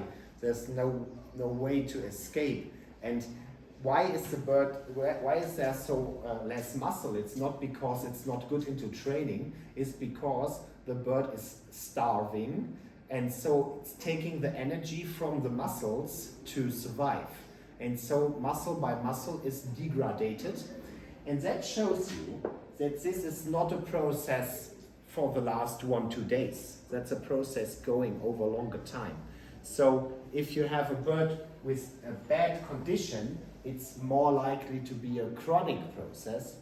If you have a bird with a very good condition, it's unlikely that it's a chronic process. So therefore, I would always look for these muscles, and just to show you how it may look in reality. So this here are canary birds. So you see here the fat deposits, and you see it's like a really good meat. Yeah. So if you find this in the shopping mall, so maybe that might be a good bird to choose.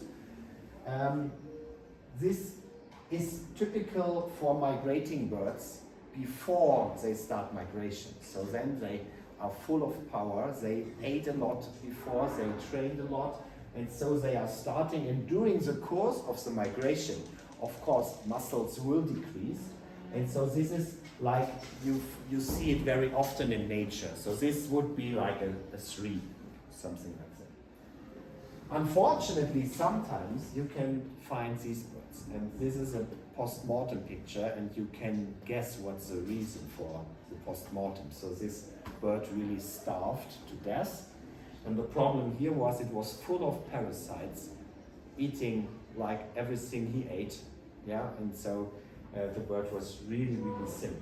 So, of course, this is a very poor prognosis, and if you have an intoxicated bird who has already this state of nutrition, I would not bet on it. So I would say that's a very poor prognosis, and it's very likely that this bird will not survive. But if you have a good state of nutrition and can treat the toxins, it might have a chance. Just to be complete, if you find this, that one side is good and one side is bad, what might be the reason for that? Do you have an idea? Sometimes you find it in wild birds that you think you touch one side, oh, it's a good one, and then, oh, no, it's not good. So what might be the reason? Left-handed. What?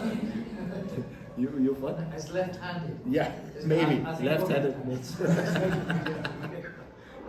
I definitely got one limb that's not Exactly. as good as the other. Exactly. One limb, so one wing, is not really working. So maybe there's an old injury on one side.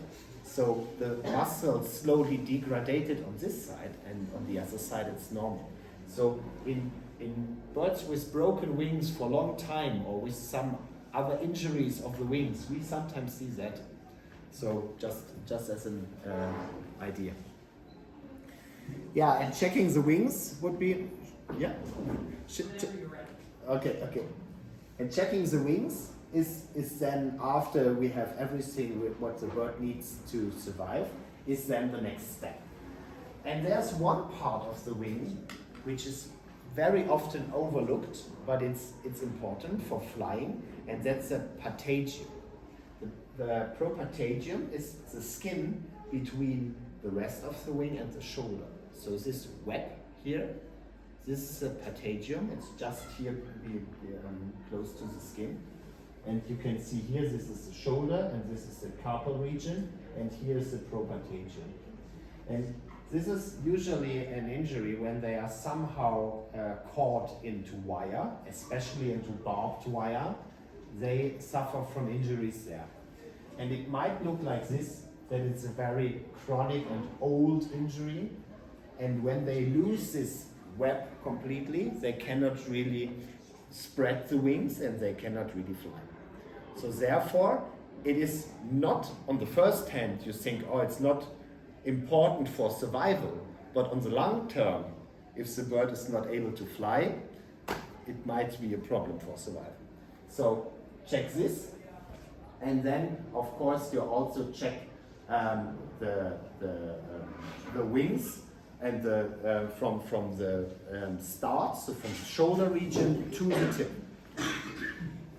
You should always check joint by joint. So I would not go first stretch the whole leg, the whole wing, because if there is a fracture somewhere, it's very mean. So I would start with the shoulder, touch the shoulder, and flex and extend the shoulder. Then next you go to the humerus and touch all the humerus down until the elbow. Then you go to the elbow and you only stretch the elbow. Stretch it, extend it, touch it, everything is alright, then it's good. Then you go to ulna and radius. The ulna is the lower bone forming the elbow joint. So that's a long, strong bone you feel here. It's different to mammals because there the radius is stronger. But in birds, the ulna is stronger and the radius is just a very small bone on top of it. Then you check the carpus and the metacarpus. Also flex them, extend them, touch them. Is everything moving right?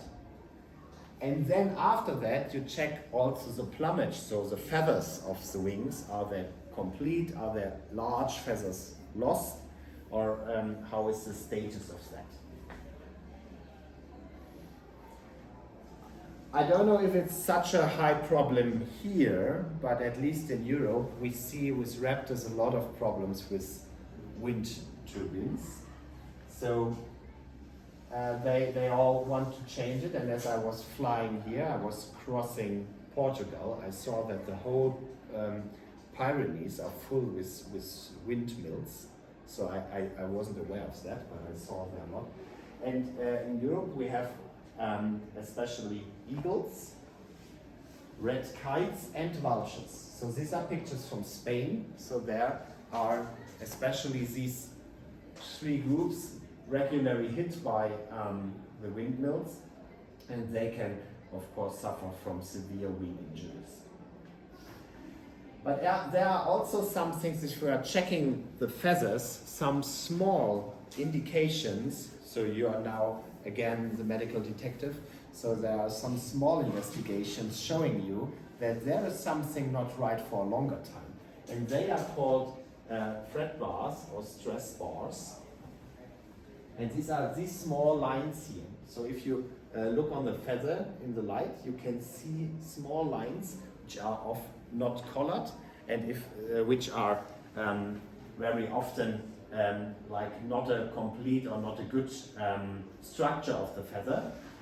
And this usually appears if stress, malnutrition or bad nutrition, a vitamin deficiency, or any organ defect, especially liver and kidney, if they are in place and the feather is growing.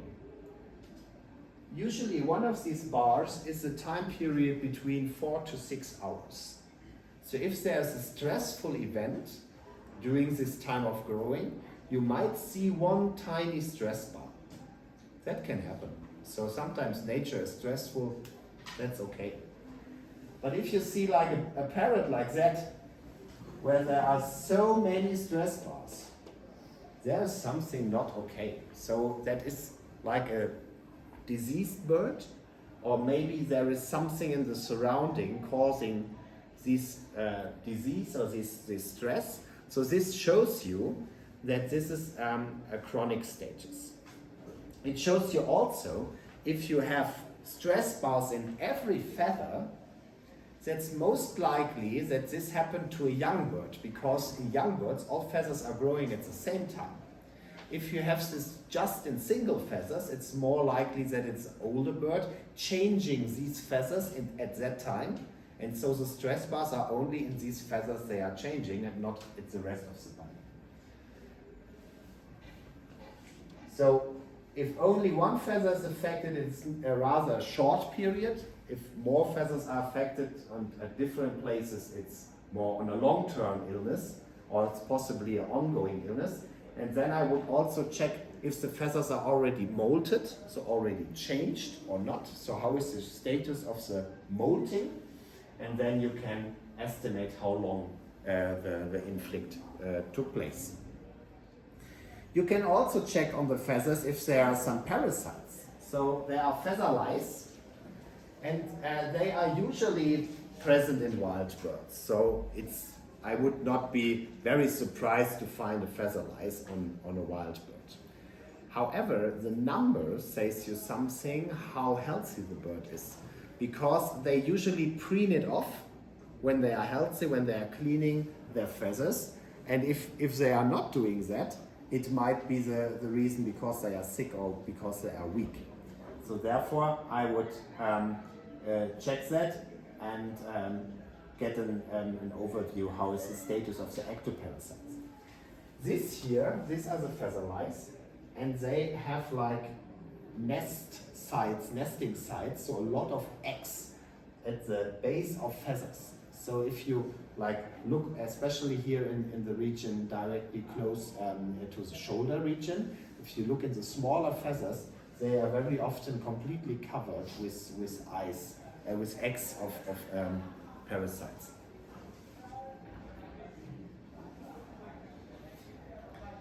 So, and we have not only wings, we also do have legs, and that's usually the same you do there. So one person is holding the bird and you are checking leg by leg. So first you look that you're also checking the back. So I would once like touch all the bones of the back downwards, but you should look that the spine is straight then, because otherwise it might give you a little bit false impression. Then you first locate the hip joints at the back side of the back. So there you touch the hip joint. I usually put one finger on the hip joint, and then I move the femur, and I can see if the hips are working. Then I touch the femur and feel it all the way down to the knee. So between hip and knee, you can feel the femur. Then I look to the stifle joint. Is it where it is? I flex it and extend it so that this is a little bit to check. Then the tibiotarsus is the next bone, so you know they have not only a tibia, they have two bones there, the tibiotarsus and the tarsometatarsus. Check here the joints, feel it down the length, flex it and extend it. And the next one, the tarsometatarsus, and then of course also the digits. So I touch the digits. Of course, in an eagle, you would not do that from the inner side because then it might be harmful, but you can also inspect it from distance, or if you see a swelling, just check there for swelling. And what is one important thing as well, but not so common in wild birds, that you also see that there are problems on the underside, underneath the foot. So that is a thing called bumblefoot, which you can see mostly in captive animals, but sometimes you see it also in free-ranging animals. And it could be that maybe one leg is injured, and it's always putting the weight on one leg. So then you see bumblefoot on that leg. There are some falconers saying it's also when they grab themselves, but this is maybe a very rare reason. One very common reason is that the whole metabolism is changing if a bird is like all the time flying and then is not allowed to fly anymore because it's injured. Then you can see that it also results in bumblefoot. And it's also the surface of the perches. So if there's like a very rough surface so that they injure the skin, that might be a problem. Or if it's much too hard, that might be a problem. So therefore, the surface plays a certain role of this as well. Then we are done with the wings, the legs, so the back we have checked, and then you just mind that there is a small gland. It's called the preen gland. And the preen gland is directly at the base of the tail feathers. So I would search for the center tail feather and go a little bit up, and there you see the small preen gland. We will see that in the carcass. And usually, when you check the preen gland, the tuft of the feathers on top, they should have some oily liquid. So if you go to the preening gland and look on your fingers, it should be like some oil, some olive oil or something on your finger. They needed to preen their feathers. So therefore, a healthy bird needs to have a functional preen gland. Otherwise, it's a little bit difficult for them to maintain their feathers in right shape and order. This here is an absolutely strongly inflamed and nearly necrotic preen gland. So this was like stuck for a time, it was closed, and all the material aggregated, so it was full of gland material, and there was no opening, and therefore it came to the conflict that this inflamed and got necrotic. Of course, this is very harmful for the bird, so it is at this stage it's not easy to get rid of that. In an earlier stage, you could massage the preen gland out so that it's not coming to such an inflammation and aggregation. Yeah, and last but not least, there is at the underside, so on the lower side, it's the ventral aspect. So the preen gland is on the dorsal side, and on the ventral aspect you have the cloaca. And you should also check that, so that there is an opening. I have to look for it here. So that you have there the opening, and of course it's also important if you need to take a swab from there. So cloaca is, especially in chicken, etc., is always taken as a good site. And usually you should also check for the feces, and maybe it's a very good thing just before the break you get your tea that I show you different pictures of feces so that you know what we are talking about. So in birds of prey you usually have 3 parts of feces. So feces is just one part, but in the excrements you have always a composition. So you have the brown part, that's the real intestinal part, which is the true feces. Then you have the white parts. This is the urates, so uric acid. And you have the watery part, which is the urine. So you have urine, uric acid, and the feces. And all together should be clearly hold apart. So you should see the 3 parts. Then it's okay, then it's normal. In a stressed bird, sometimes they are mixed up, but in a diseased bird as well.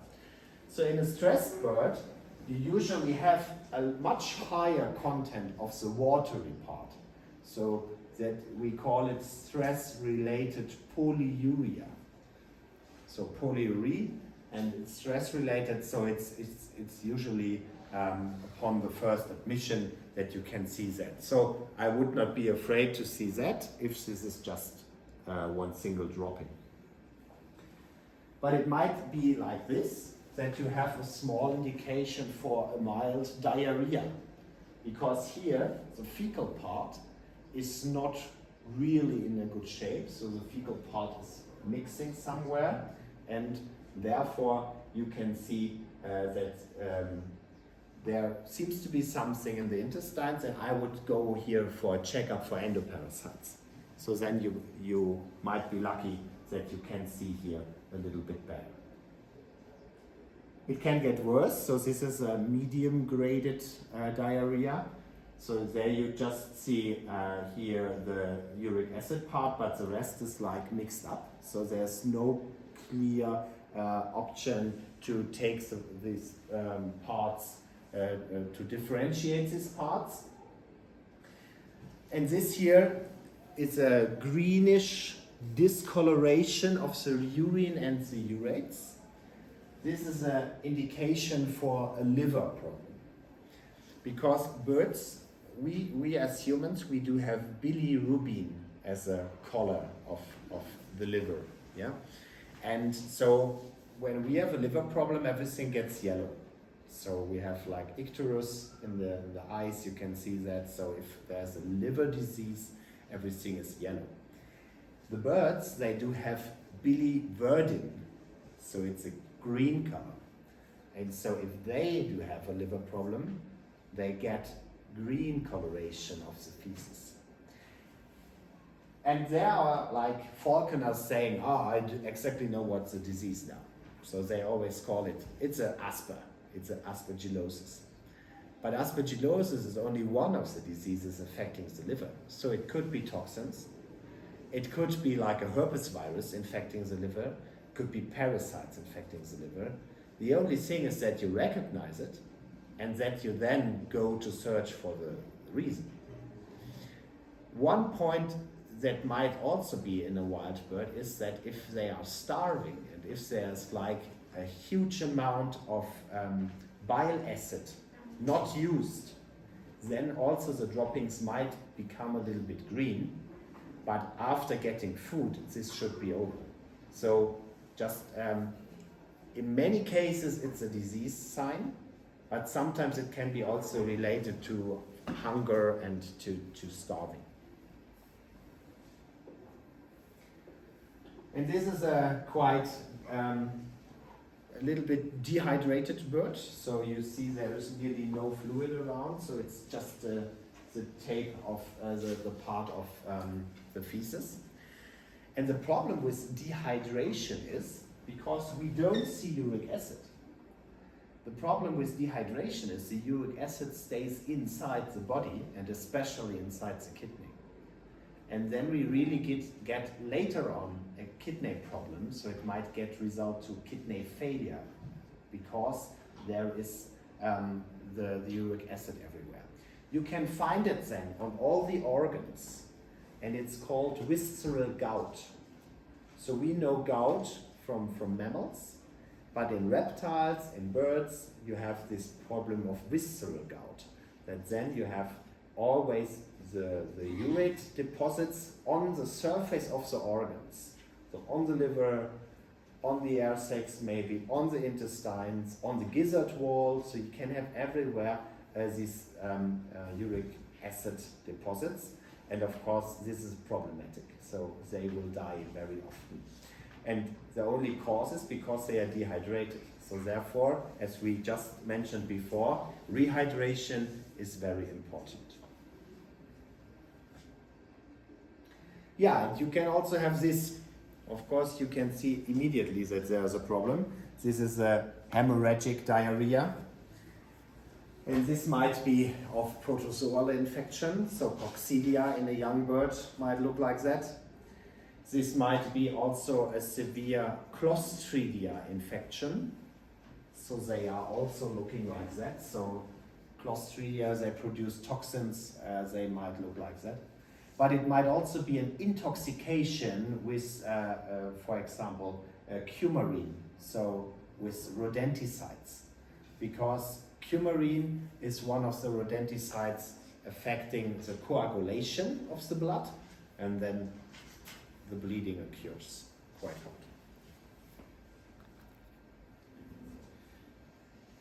Yeah, and this is a typical picture of a bird with coccidiosis. So this is a falcon with coccidiosis, and so it's quite late of treating this bird. So it's a poor fellow. And this is the same bird, so we did not be successful because we could collect the intestine, so this bird died unfortunately. But you can see the whole intestine is full of blood.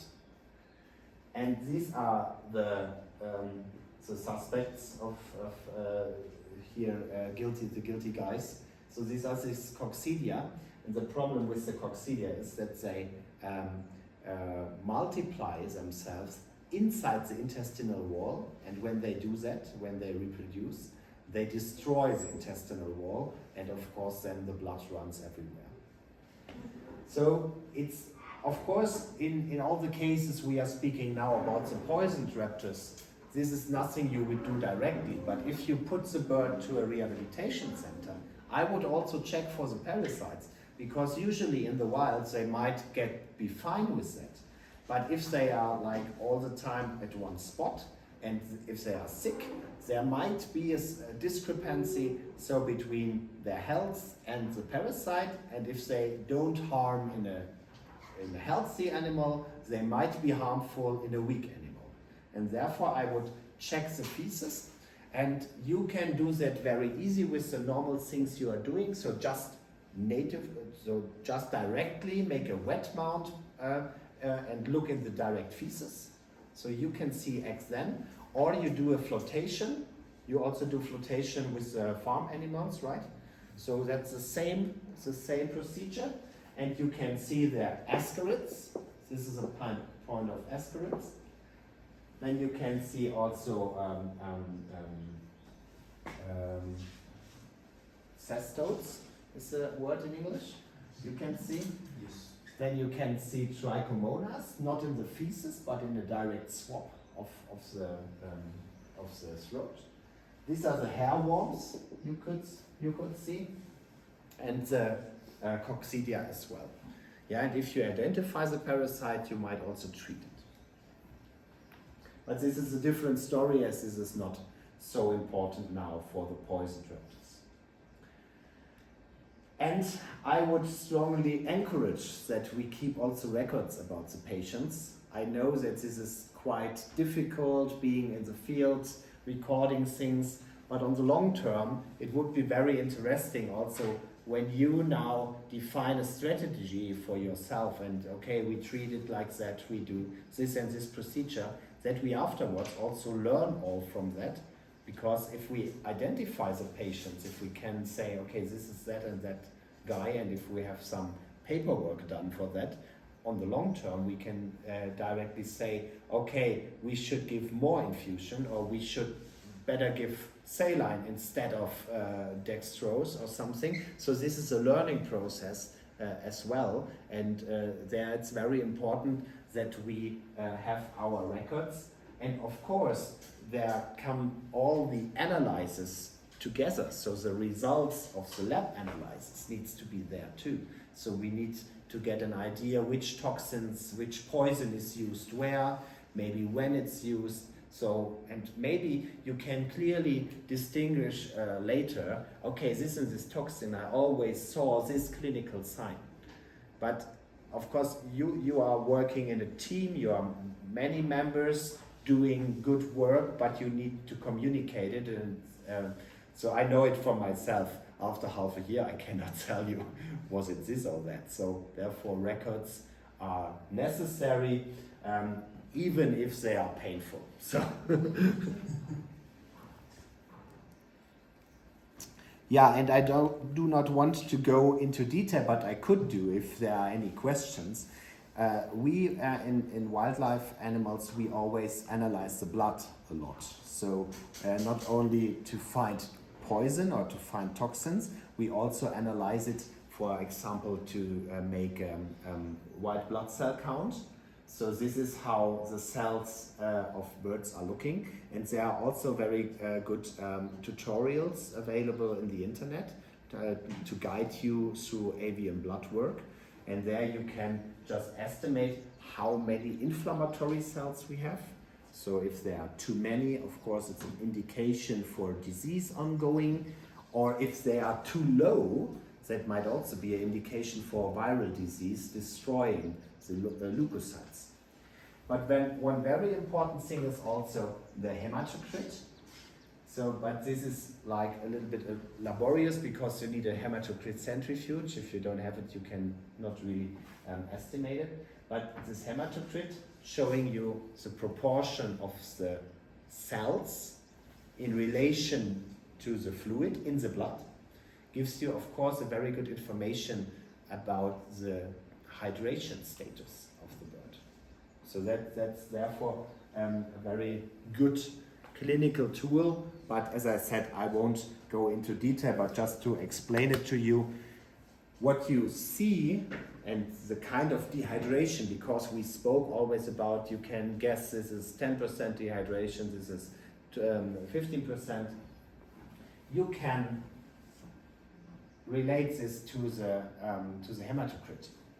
So the hematocrit is also called platelet cell volume, and if it's below 45, then there's far less blood cells, so it's an anemic bird. If it's below 20, it's so anemic that it really needs transfusion immediately.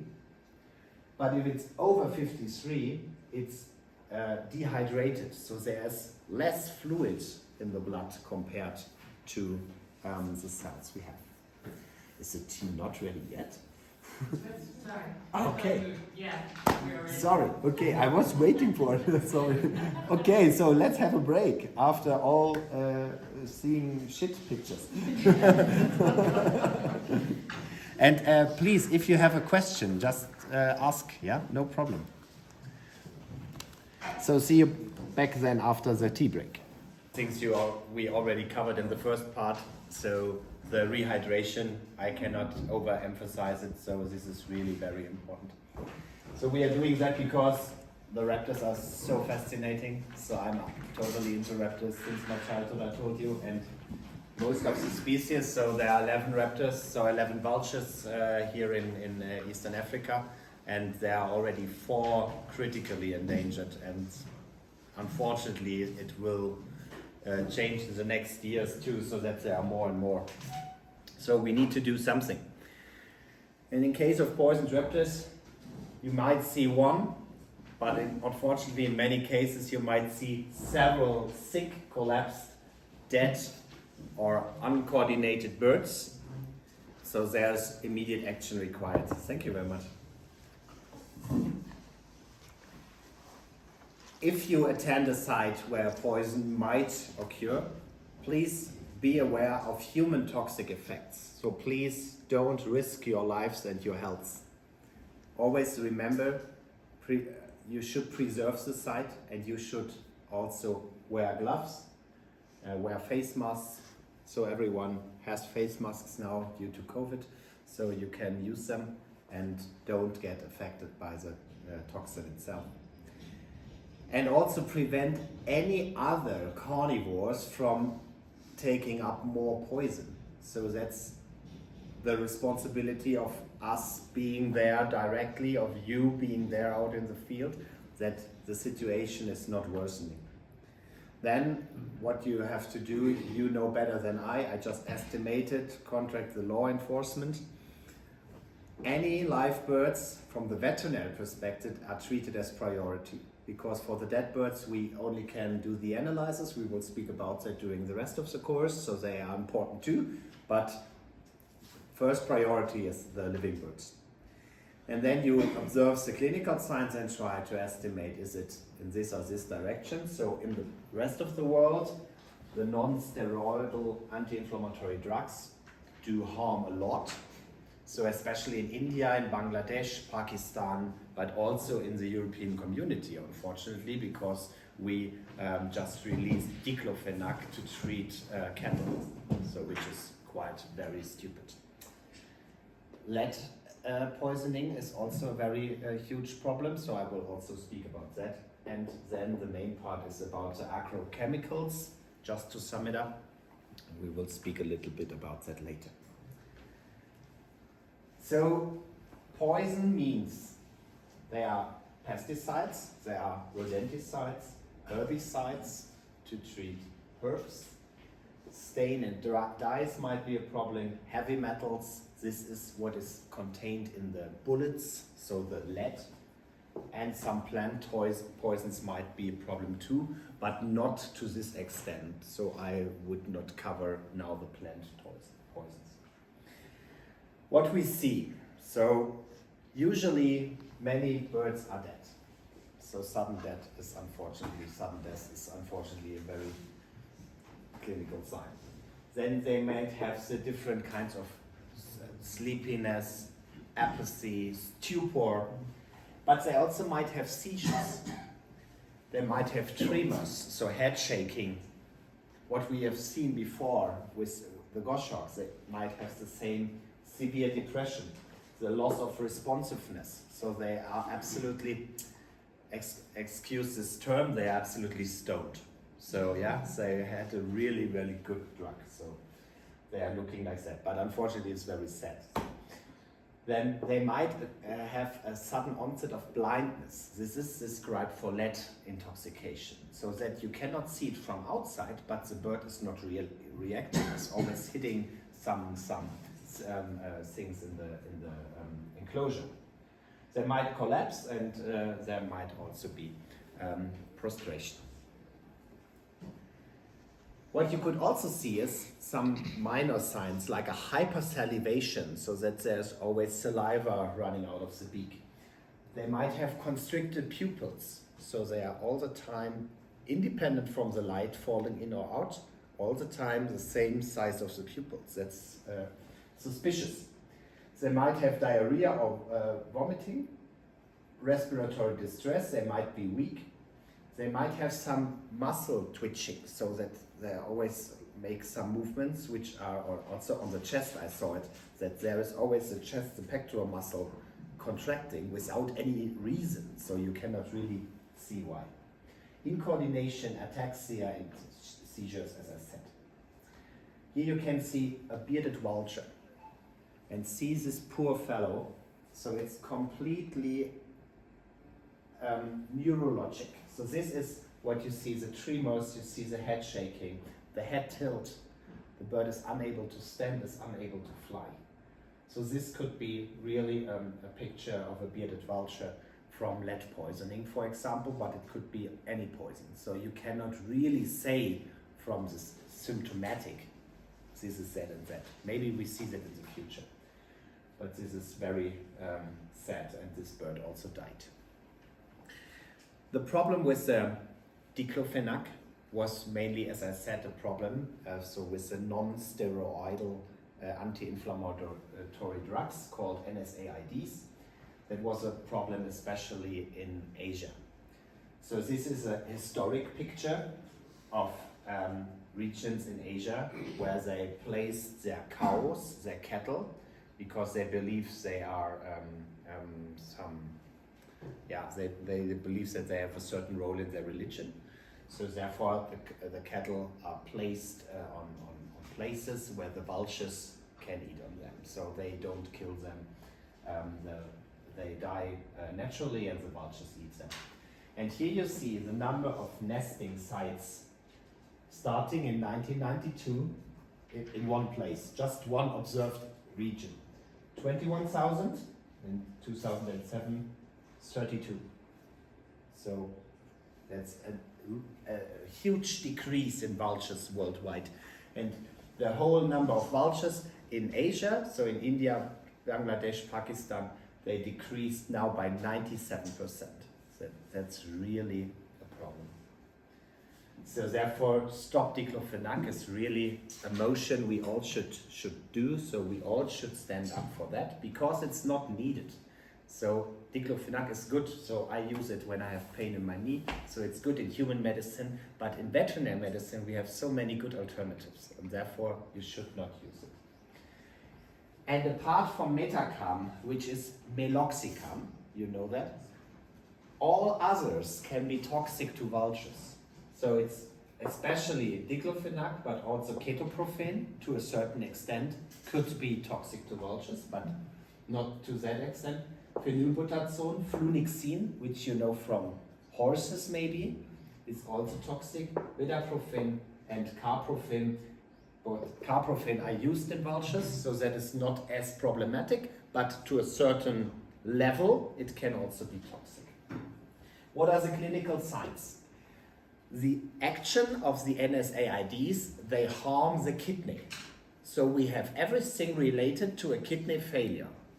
So that might be dehydration, that might be weakness because all the products, the metabolic products, the toxins which usually are excreted with the kidney, they are not excreted anymore. So they get sleepy, they space out, the wings are held slightly out of the body. Yeah, they are dropping the head, and this is really part by part worsening, so that untreated birds die. The second action is, besides the kidney, a total immunosuppression. So a bird then also starts that very common bacteria like E. coli or something what they have in their intestine, they can spread and make a bacteremia, so a septicemia, and so they can die because the immunosuppression and the whole system is disturbed by the NSAIDs. If you see such a case, the main therapy is the rehydration because the kidney is the main thing affected. So give a drip infusion, twice maintenance rates. That is what we spoke about before. So I would start with the 125 ml, for example. Then you can use a drug, I don't know if this is available in Kenya, it's called allopurinol. It's a drug to bind uric acid. So you could give that to lower the rate of uric acid in the blood. But the problem is the kidney which is lost. So there's nothing reverses the renal damage which is already in place. So therefore you might do your best, but it might be too late. Coming to a thing which is also seen in Eastern Africa, I saw more cases, or I heard about more cases from Southern Africa where they are shooting a lot. As here I understand hunting is prohibited, so therefore it should not be as much, but it can be. Here the green feces are one of the clinical signs. I showed you before the picture because the lead is especially affecting the liver. So everything, all the clinics are also affected to liver problems, but it's also affecting the blood cells and the brain. So there are like 3 parts of action. They have central nervous system signs then. They have the weakness of the legs, dropping wings. They have tremors, incoordination and fits. What we saw with the bearded vulture. So it's really looking very bad.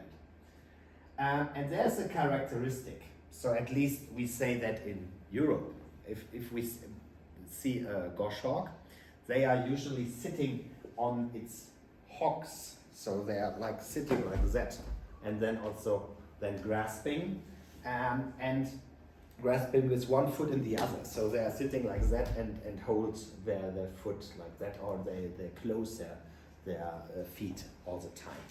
Of course, there might be other reasons, but in many cases you can see that. So if you see this sign, it might be a problem for that. And vultures, because it is mostly a chronic thing, you see them very thin. So if you see a thin vulture, it might be that they took a very small amount of lead long time before, and so the lead is harmful for them, but they still survive. But when you find them, then they are very thin. So here's a picture of the goshawk. So it's really sitting here on the hooks, and here you cannot see it so much, but here it's all the time holding the foot like that. And that might be one clinical sign you might recognize. So otherwise there might be paralyzed legs, the toes are knuckled over, or any other central nervous signs. Yes? How much, I guess it ain't something that was shot with a shotgun or a 22 rifle or something. Would it need just one meal, tiny fragment, for that to happen? Or would it need that to happen maybe? You asked the question exactly to the best moment, because I wanted to show that now. So, exactly. So there are 2 differences. So you have once the shotgun shot you use for flying prey, for example. These are these round bullets. They have comparably a smaller surface compared to this rifle shot, where you have tiny pieces and a lot of tiny pieces. So with this picture, you see the white ones, these are all lead parts. This is one rifle shot, hitting here close to the scapula. So it wanted to hit the heart. But you see that it was just one bullet, and when it reaches the body, it explodes nearly, so it spreads, yeah? So you can really see here, there, even here and here, they are all parts of this bullet. So there's a huge area contaminated with lead, and because there are so many small things, there would be one meal sufficient or enough to really cause harm. With that ones, I saw that they sometimes stay a longer time in the ventriculus.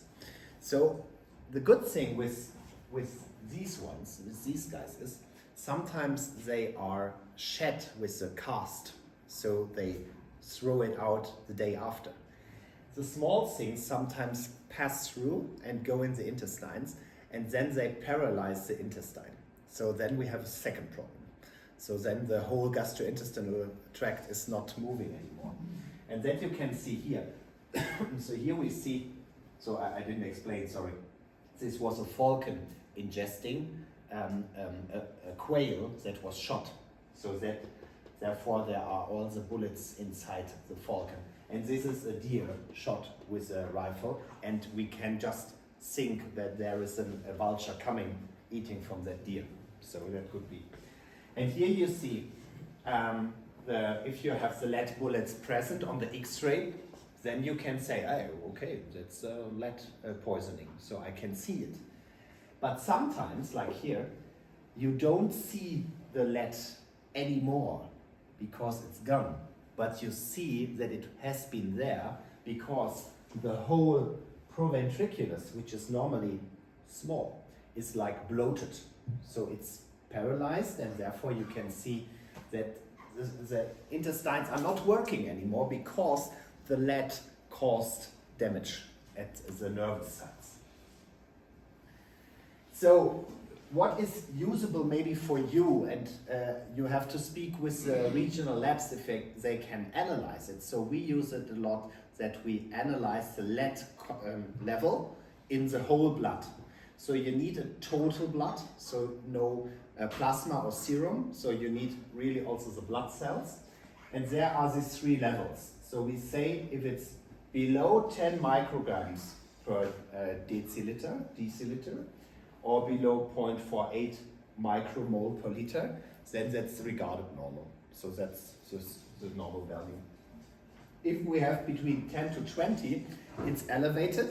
So we have the history of uptaking lead, but it might be clinically not visible. So it might be subclinical. Clinical cases usually have more than 20 micrograms per deciliter, and they really should receive treatment.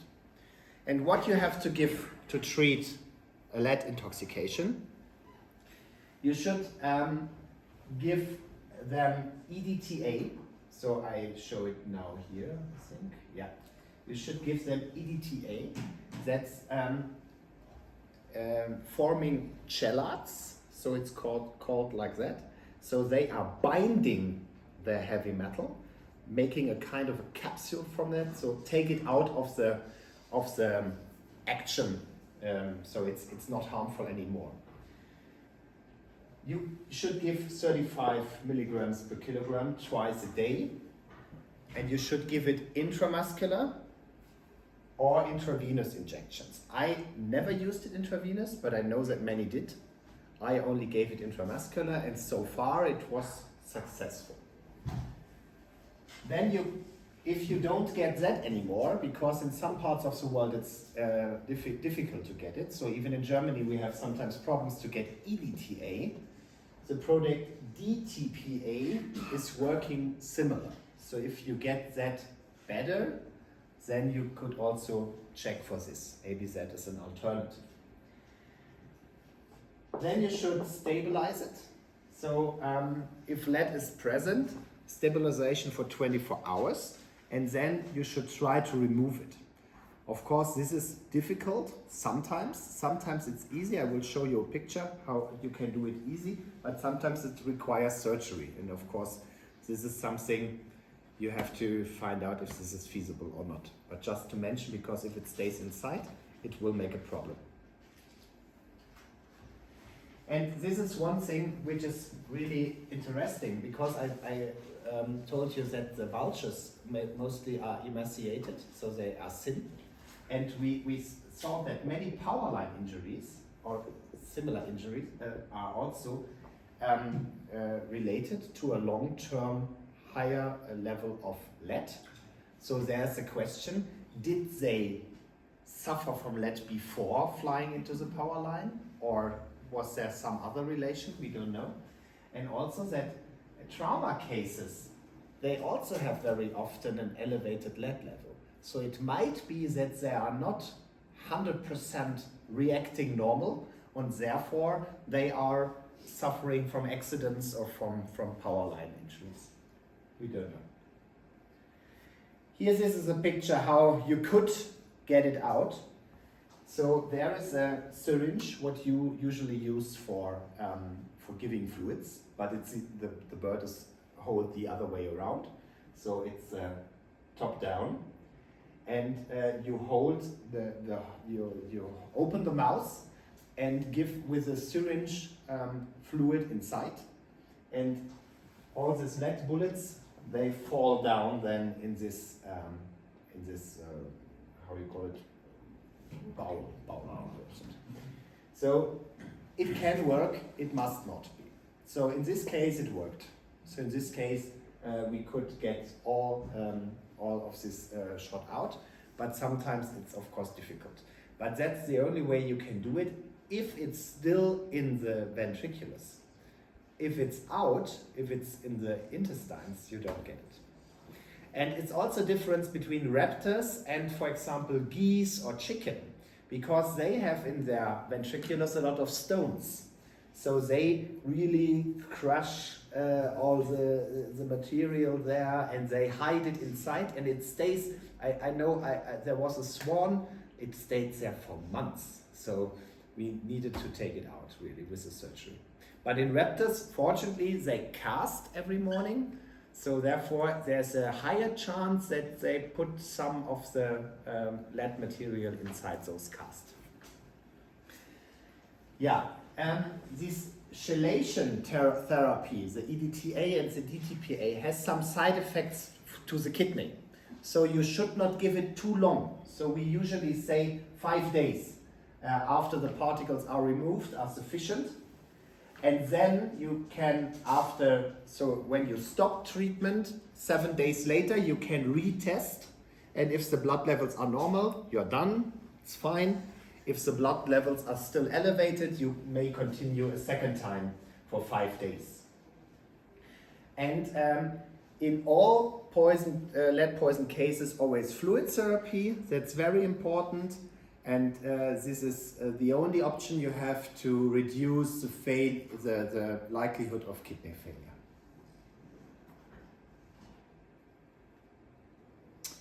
So coming now to the other group. So we already covered the heavy metals.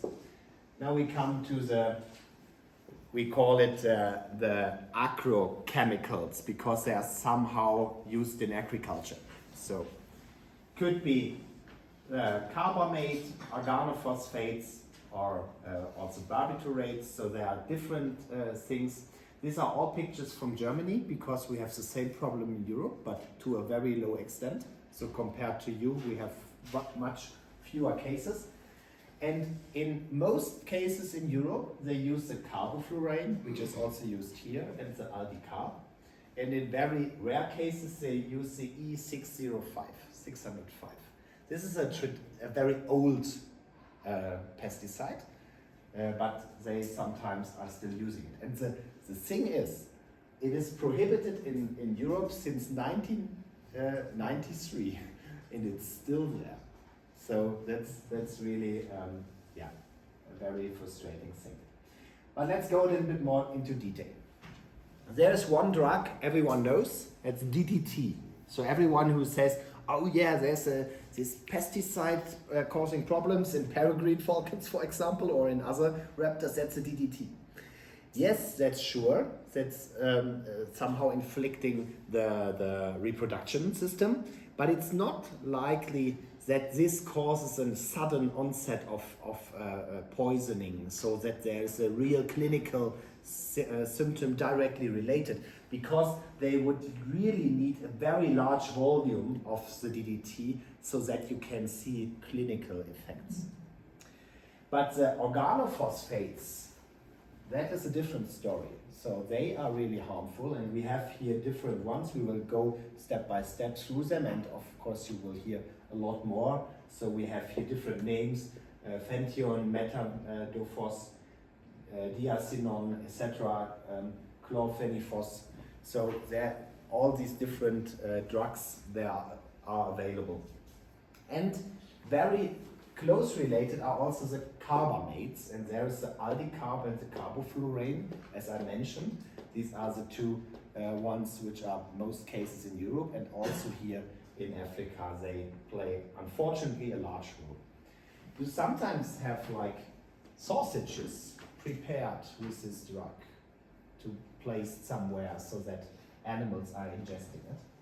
And once again, I want to remind you that you please take care of your own health and safety, so that you please wear gloves, don't touch the toxin directly, try to remove it, try to bring it out of the area, but don't risk your health. That is some pictures how they do it in Europe. So this is the toxin you saw also in the picture before. It's usually colored, so blue, in violet, or different colors, in purple. And this is how you find the raptors.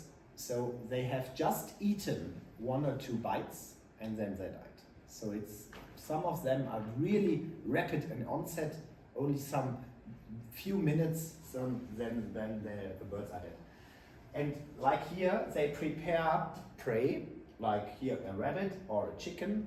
They prepare it and they put the poison on top of it and place it in a very good visible place, so that the birds are coming down, eating there, and then unfortunately dying. It very often affects the red kites, which are not harmful for any chicken or something, so therefore it's really the victim, the wrong victim here in that case. So coming to the different drugs. So I'm speaking now part by part about the drugs, but please know you cannot distinguish them from outside.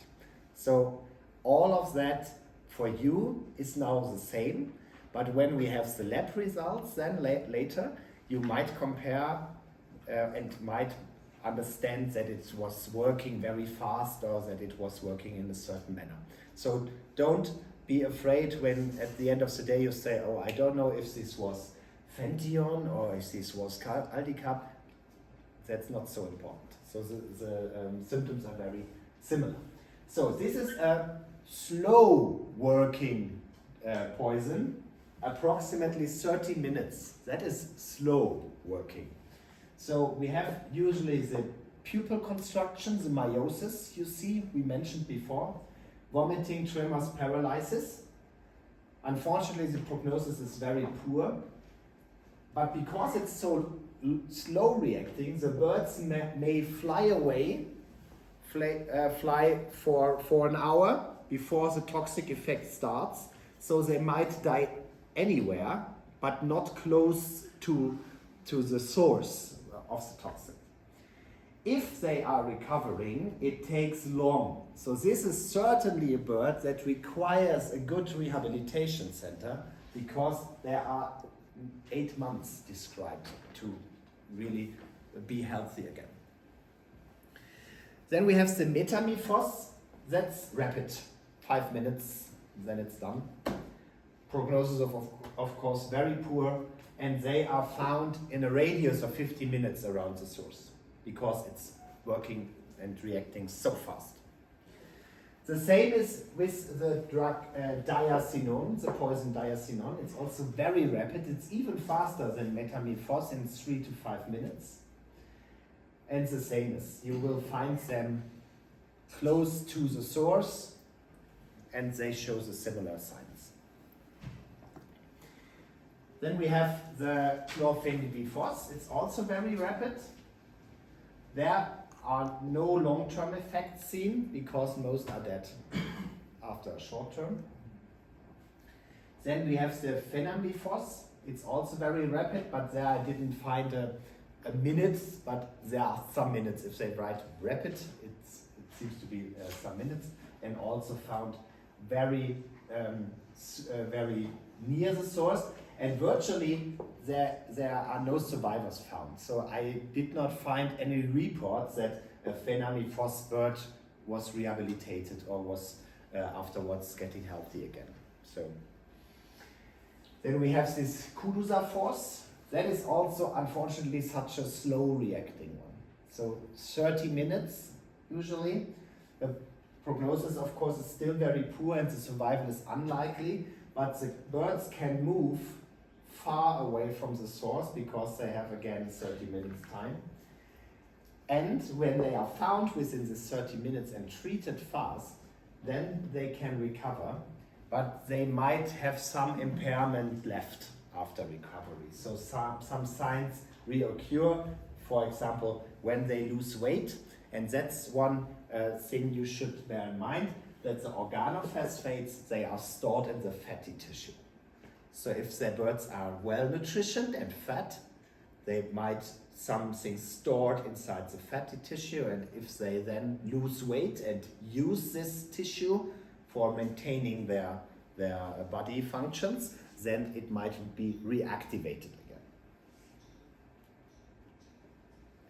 Yeah, and then coming finally to the carbamates, which are very often used. There, because it's so often used, we have more clinical signs described. So here we have again the pupil constructions, and this is here is not fast reacting, here is immediate. So that means after eating, you can like watch and see that it's really nearly dying within seconds. Pupil construction, paralysis, some are vomiting and tremors before. You can see if it's for some minutes in hypothermia, and the prognosis is very poor, and you usually find them directly beside the source. So not 50 meters, but 3. The same is with the carboflurane, and here we have 2 options. What you've seen on the pictures was the granular formula of the carboflurane. This needs longer time until it is metabolized. So it's not so fast, it can be signs varying between 5 to 30 minutes. If it's just taken a little bit of the granular, if it's sublethal, then the prognosis might be careful. So less guarded, but they can survive. But here we saw some cases where the birds reached the nests, sitting there in the nest, and then they were feeding also the chicks, and the chicks died from the poison, or they died after the parents died, so because they were not nutrition anymore. But I said there are 2 2 formulas. The liquid one is working directly. So if they use the liquid one, it cannot be poorer than poor, so it's nearly 100% of birds dead. So our only chance is if we have some granular forms. And the last one is the metomyl, so it's also immediate in onset, and they are found close to the source. So what we can do. So first we saw these clinics. We have the central nervous signs, stumbling, falling over, incoordination, ataxia, inability to balance. We can see respiratory distress, the pupils I mentioned, we can see the diarrhea and the vomiting. Sometimes you see that they have this so-called goose stepping, so if they want to reach something, they make a very long way, so not the direct way, so they really move strange. So that is of course also a sign you can see when the central nervous system is harmed. And seizures can be seen also very often. So, and what you can give? First, a rehydration. If the bird is strong enough to cope with oral fluids, then you can give a garbage tube, and you can give the following mix. So it's not only the saline you give. We also add a little bit of paraffin and active charcoal. The active charcoal should bind the toxin, that it's not ingested. And we will give you also some charcoal tablets I brought from Germany, so we have them there. And so you can mix them with the oil, and you can mix them with the saline and give this directly, and hope that there's not so much of the poison taken and metabolized.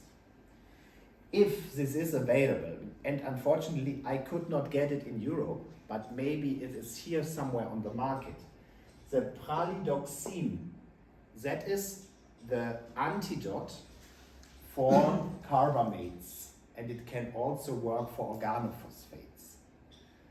So pralidoxime you could give 50 milligrams per kilogram, and this here the 20 milliliters saline plus liquid paraffin plus activated charcoal. If the bird is unable and is all the time vomiting, I would not give the liquid paraffin, for example. Then I would try the charcoal tablets without the paraffin, because this might go into the lung, and then you have also problem. Here is written, you should give the pralidoxime intramuscular. Therefore, I will show you shortly how you give it intramuscular. These are pictures, and we will do that with the birds today, the practical. You always orientate on the carina again, the spine there. And this is like, so it starts here in the beginning and it goes until the abdomen. And I always use my middle finger and my thumb to mark the beginning and the end of the carina. And then with my index finger, I mark the first third, because this is the perfect place. So if there's the upper third going to the media third, in this place there is a lot of muscle, and there's the best side to give an intramuscular injection. So it is seen here. So this is the carina, and you see there's really a lot of muscle. But you do not want to go very high, because here are also the big blood vessels, and you want to give it in the muscle and not in the vein. So therefore, this is here the perfect position.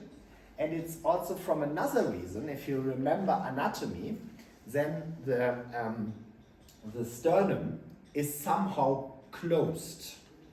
So you can see it here. But in some species, it is not closed in the lower part, but always in the upper part. So if you go here, and even if you are putting the needle too deep, it's not harmful because there's bone, so you're secured. If you put the needle here somewhere, then you might enter the liver, and this you do not want, because then it's bleeding, not so nice. So we said what we can give, and it's very important that you treat a toxic case within the first 24 hours.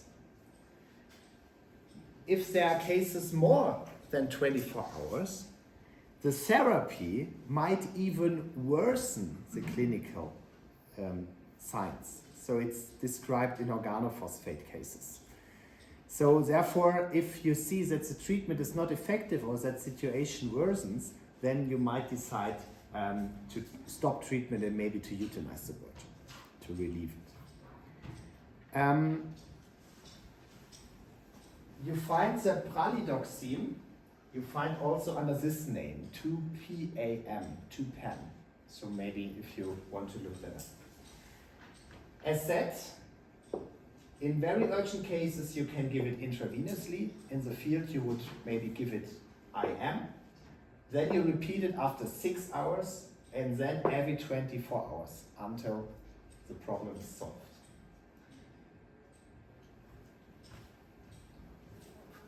The drug you have, which is also very, very important, is the atropine. Atropine is directly working against the action of the organophosphate and the carbamates because they are working against the acetylcholine esterases. And this atropine works the other way around, so it's a direct antidote. You can give this IV. That is the preferred site to give it intravenously. So if you have a venous catheter in place, give it IV. If there's no other chance, better to give it intramuscular than give it nothing. So better to apply it somehow.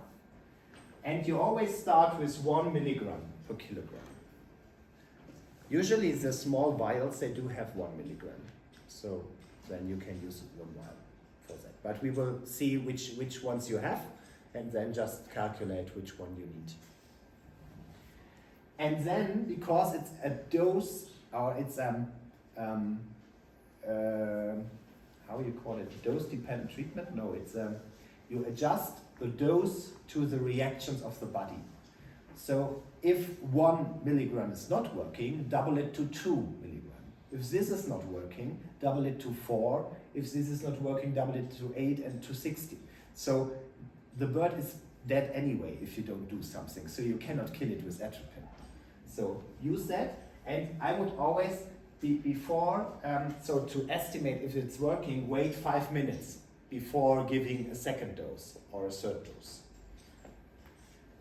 And then, if the pupils dilate again, and if the hypersalivation ceases, so you see there is a benefit, it's working, yeah, then place the remaining 20 to 30% of the last dose in a drip infusion, so that it gets a little bit of atropine the time by time. And as said, if you cannot give it intravenously, then give it intramuscularly. But then please don't start with 1 ml, then with 1 milligram, then give directly 25, so that there's sufficient amount so that it works. Yeah, so atropine 25 milligram per kilogram intramuscular, and otherwise dose dependent, starting with 1 and going up.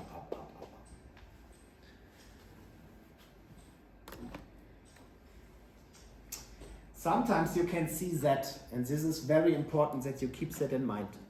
If you give the atropine and it's working, they might be fine again. But I would not release this bird immediately. I would still monitor the bird because it can be a relapse. And if the bird then flew away like 1 kilometer and dies there, it's not helpful. So sometimes later it deteriorates, and then you need to repeat the atropine. And it needs still a little bit more time until the atropine-Choline esterase receptors are built again. So it sometimes needs a little bit time. Fluid therapy, as we said, is always important, so I cannot overemphasize that. So best is you have a catheter in place, and I would start always with the 10% dehydration, or just go up to 15 or 20 if that's a worst case. Yeah, that is just repetition. We said, so first you give the 100 ml, and then you give 75 ml per day. So that's just repeating. Yeah, so usually we say the one is for organophosphates and the other one is for carbamates. But what I said, you cannot tell them apart. So when you're out in the field, you don't know what. So therefore, I would always go with the atropine intramuscular, or if you have it in the catheter in place, intravenous, and give the 2 PAM. And if you then later on see that the PAM is not needed, then you can just stay with the atropine. But you don't do anything wrong if you start with the 2 antidotes. Is there anyone who knows, is this available in Kenya? Does anyone have seen that? Toucan is almost impossible to get. It's extremely expensive. Because they use it in the military, right? They use ETDA in the military. There's one source to get it because of bullet wounds. But toucan in the military, I'm not I think they used it because like in Vietnam, etc., where they also use the organophosphates as a weapon. Yeah. As a weapon, they have this like a you put it in your muscle, so like this quick pen, like a pen. Yeah, but I saw it also only from the military, and they were like 10,000 euro for one pen or something. Yeah. So stay with the atropine. Stay with the atropine. And Yeah. the atropine doses you're using are considerably higher than what we're using, that's for sure. So I know, I know you've got 25 mg. Yeah. So okay, so we said the atropine usually is required every 2 to 4 hours until the bird is healthy again. So I would just schedule that you have somebody giving the medication until the bird is fine again. So it is usually given all 2 to 4 hours, and the pen would be given all 8 hours. Good. Besides that, we would have also other sources of lead coming to the body, and this is very common in African countries, also because you have migrating birds. They might not have the bullets from Africa. They might bring it from the Mediterranean or from somewhere else. And this is what we find usually in Europe, in the neighborhood. That is an air gun used to shoot on kestrels or to shoot on pigeons. Yeah, so then you find the bullets here. But this here is a typical hunting shot. So this is a gunshot because you have the multiple small bullets, and therefore this is typically from hunting. And this here is a griffon vulture, and that bird was shot in the middle of Germany. And the hunter was an 80-year-old man. He said he distinguished it from a crow, so he thought it as a crow. So we said, okay, you should not drive your car and you should not go for hunting because you're naturally blind, so nearly blind. Yeah, but this was my case. I treated that, and it was a bird. It was ringed in Spain, so it came to a visit to Germany, and we were so friendly and shot the poor bird. What I want to say here is that this gunshot is not the same as if it would be in the gastrointestinal system. So very often they are not suffering from lead intoxication because the bullet is like there is something formed around, so a capsule formed around, and they lay inside the muscle or somewhere in the body, but they are not harming all the time. So that's at least the good news. Electrocution, I want to come to. So it would be not so long, so we can stop them later, yeah. So electrocution, sometimes it's quite clear, yeah. So if you have like all the feathers burned, okay, it might be electrocution, and you also smell it. It smells burnt. But this here is the toe of a stork, and you only see like a pinhead-sized lesion, because it's only 2 lesions, one at the entrance and one where the electricity is leaving the body again. And sometimes they are so small like that, sometimes they are completely burned legs, sometimes one talon is burned, the others are fine. But the problem is that you cannot see the harm in the inner organs. So the electricity once went through, and even if you have a bird surviving that, it's sometimes there's more lesions and more defects inside the organs and inside the tissues than you can estimate from the first view. So in South Africa, there are more than 34% of the vulture mortality were related to electrocution. And the external roads you may see, then the extensive tearing of soft tissue, as I just said, You need a fluid therapy. You should give, if you have pain medication like Metacam or something, you should give a pain relief as well. And then afterwards decide if that requires a full assessment or surgery. So here you can just see some wounds, and I just can say the wounds are very frustrating. So it usually you need long-term treatment, and I would never be too optimistic. So even if you did a nice stitch, so we have also suture material there, so if you did a nice suture, you are a perfect surgeon, so everything looks nice, it can be that 3-4 days later there's demaciation, and so tissue is rupturing and that it's going down. So it's difficult to manage, but the most important thing is to keep it moist, to give pain relief, analgesia, because otherwise they will bite themselves and make it bad. Antibiosis, and to give the bird time. So definitely an electrocuted bird is a second example of a bird that really requires a long-term treatment in the rehabilitation center, because you cannot release it directly, and you still need to monitor these wounds, that there are no maggots and flies coming in, and that the bird is doing better by time. So what would I do?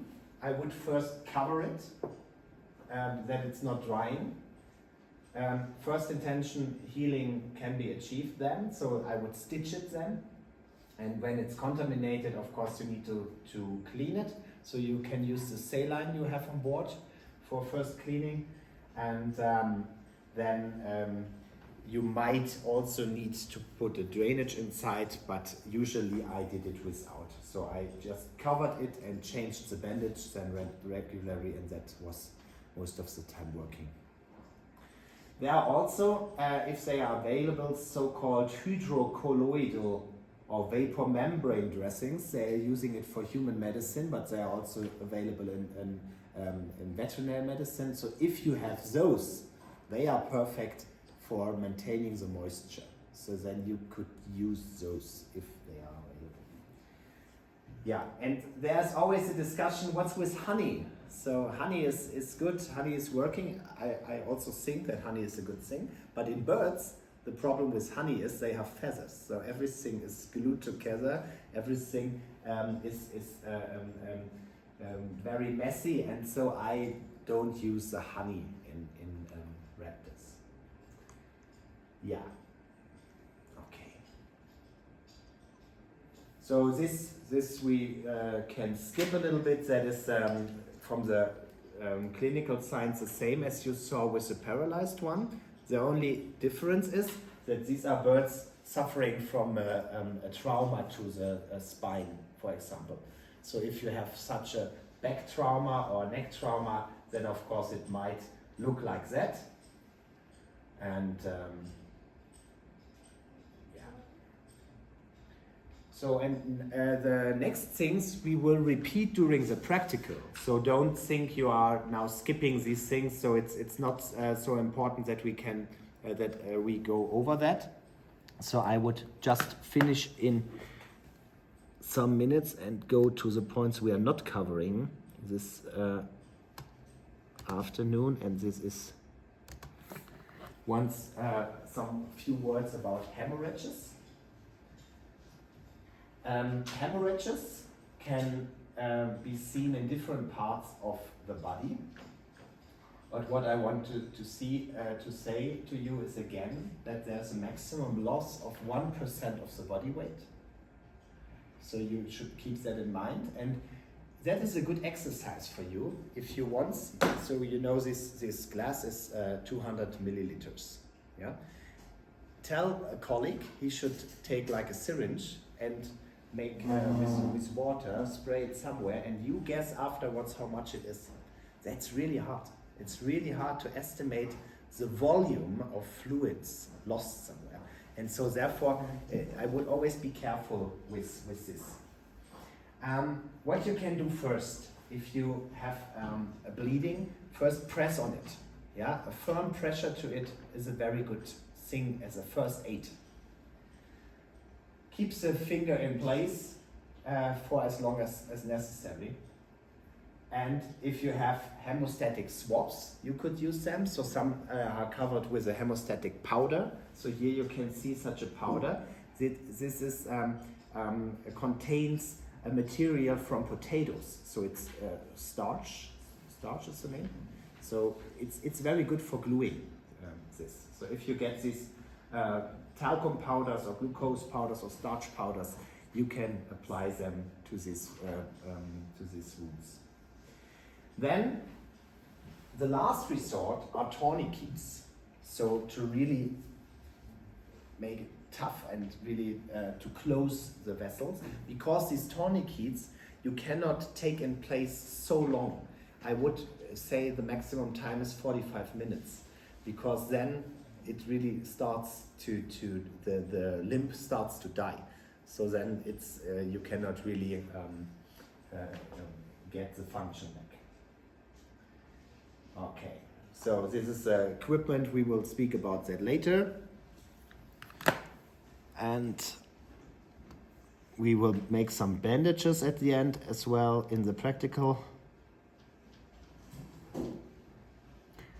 And then I'm coming to my last thing, because I promised you that we speak also about transport. So transport, we usually use the hoods, but you don't have them, so you can use other things to make it a little bit darker and to calm the bird down. One thing I've seen in rehab centers for long term is that they are also suffering from injuries at the carpal bones. So there is just a tape taped to it with some soft padding so that they are not injuring it. It's not so important for the transport, but more for the maintaining. Yeah, and for transport, I would really recommend to use a carton box, but you need to look that there are sufficient number of holes inside and that it's placed in the shadow, because that is the main problem, that it's get too warm in the carton boxes. The problem with these cages here, and if you have wired cages, the birds are destroying all their feathers. Of course, they don't need it to survive directly, but if you want to release them afterwards, they need good feathers. And there are two options. They need to be kept somewhere until they regrow all their feathers, until they're molted. Or you need to change the feathers step by step by shifting them. So imping is the word in English, but this is very, very laborious, and I don't know if anyone's imping. Maybe you are. And that's the way how we transport birds, but they are trained ones. Yeah. So the main thing is that they are open air, so that they can breathe freely. But this, of course, you cannot do with a vulture. And these infections, because this would cover like hours. I just want to mention that they are not forgotten. So there are multiple diseases you can speak about in raptors, but they are not covered in this workshop. So aspergillosis and fungal infections with all these different lesions, of course, they can occur in raptors. That's absolutely for sure. You can also have some other reasons to have respiratory problems. And you can also have a lot of bacteria, but this would really cover for days. So you can have avian medicine courses day for day just to speak about the bacteria. And so therefore we will finish that with the infections. The same as with the parasites, ectoparasites, endoparasites. You can speak there for days. And so I just want to remind you that also your health is important. So some of the diseases, and you are aware of that because you are in the middle of the wildlife, you have different patients, you have different taxa to deal with, and avian influenza, West Nile virus, Newcastle diseases, Q fever, cryptococcosis, and chlamydia. These are all pathogens that also might be zoonotic. So please keep that in mind, that you have the hygienic measures in place, that you wash your hands, disinfect your hands, and that you consider this. And if we are all successful, then we hopefully see a lot of places like this, like in the Pyrenees, where I spent 9 months of my life looking to this to these nice places where they are feeding the vultures, and that they are healthy vultures and that we can keep them because they are so important for our environment and for our ecosystem. So, and if you want to read, I can also tell you some of the books, and some of them are also available, or we can also share with Darcy that we send some documents or make a Dropbox or something. So that would be no problem. So if you have specific questions to documents or to texts, or where can I find something, of course, no problem. And therefore, with 50 minutes delay, I hope you enjoy your meal. Thank you.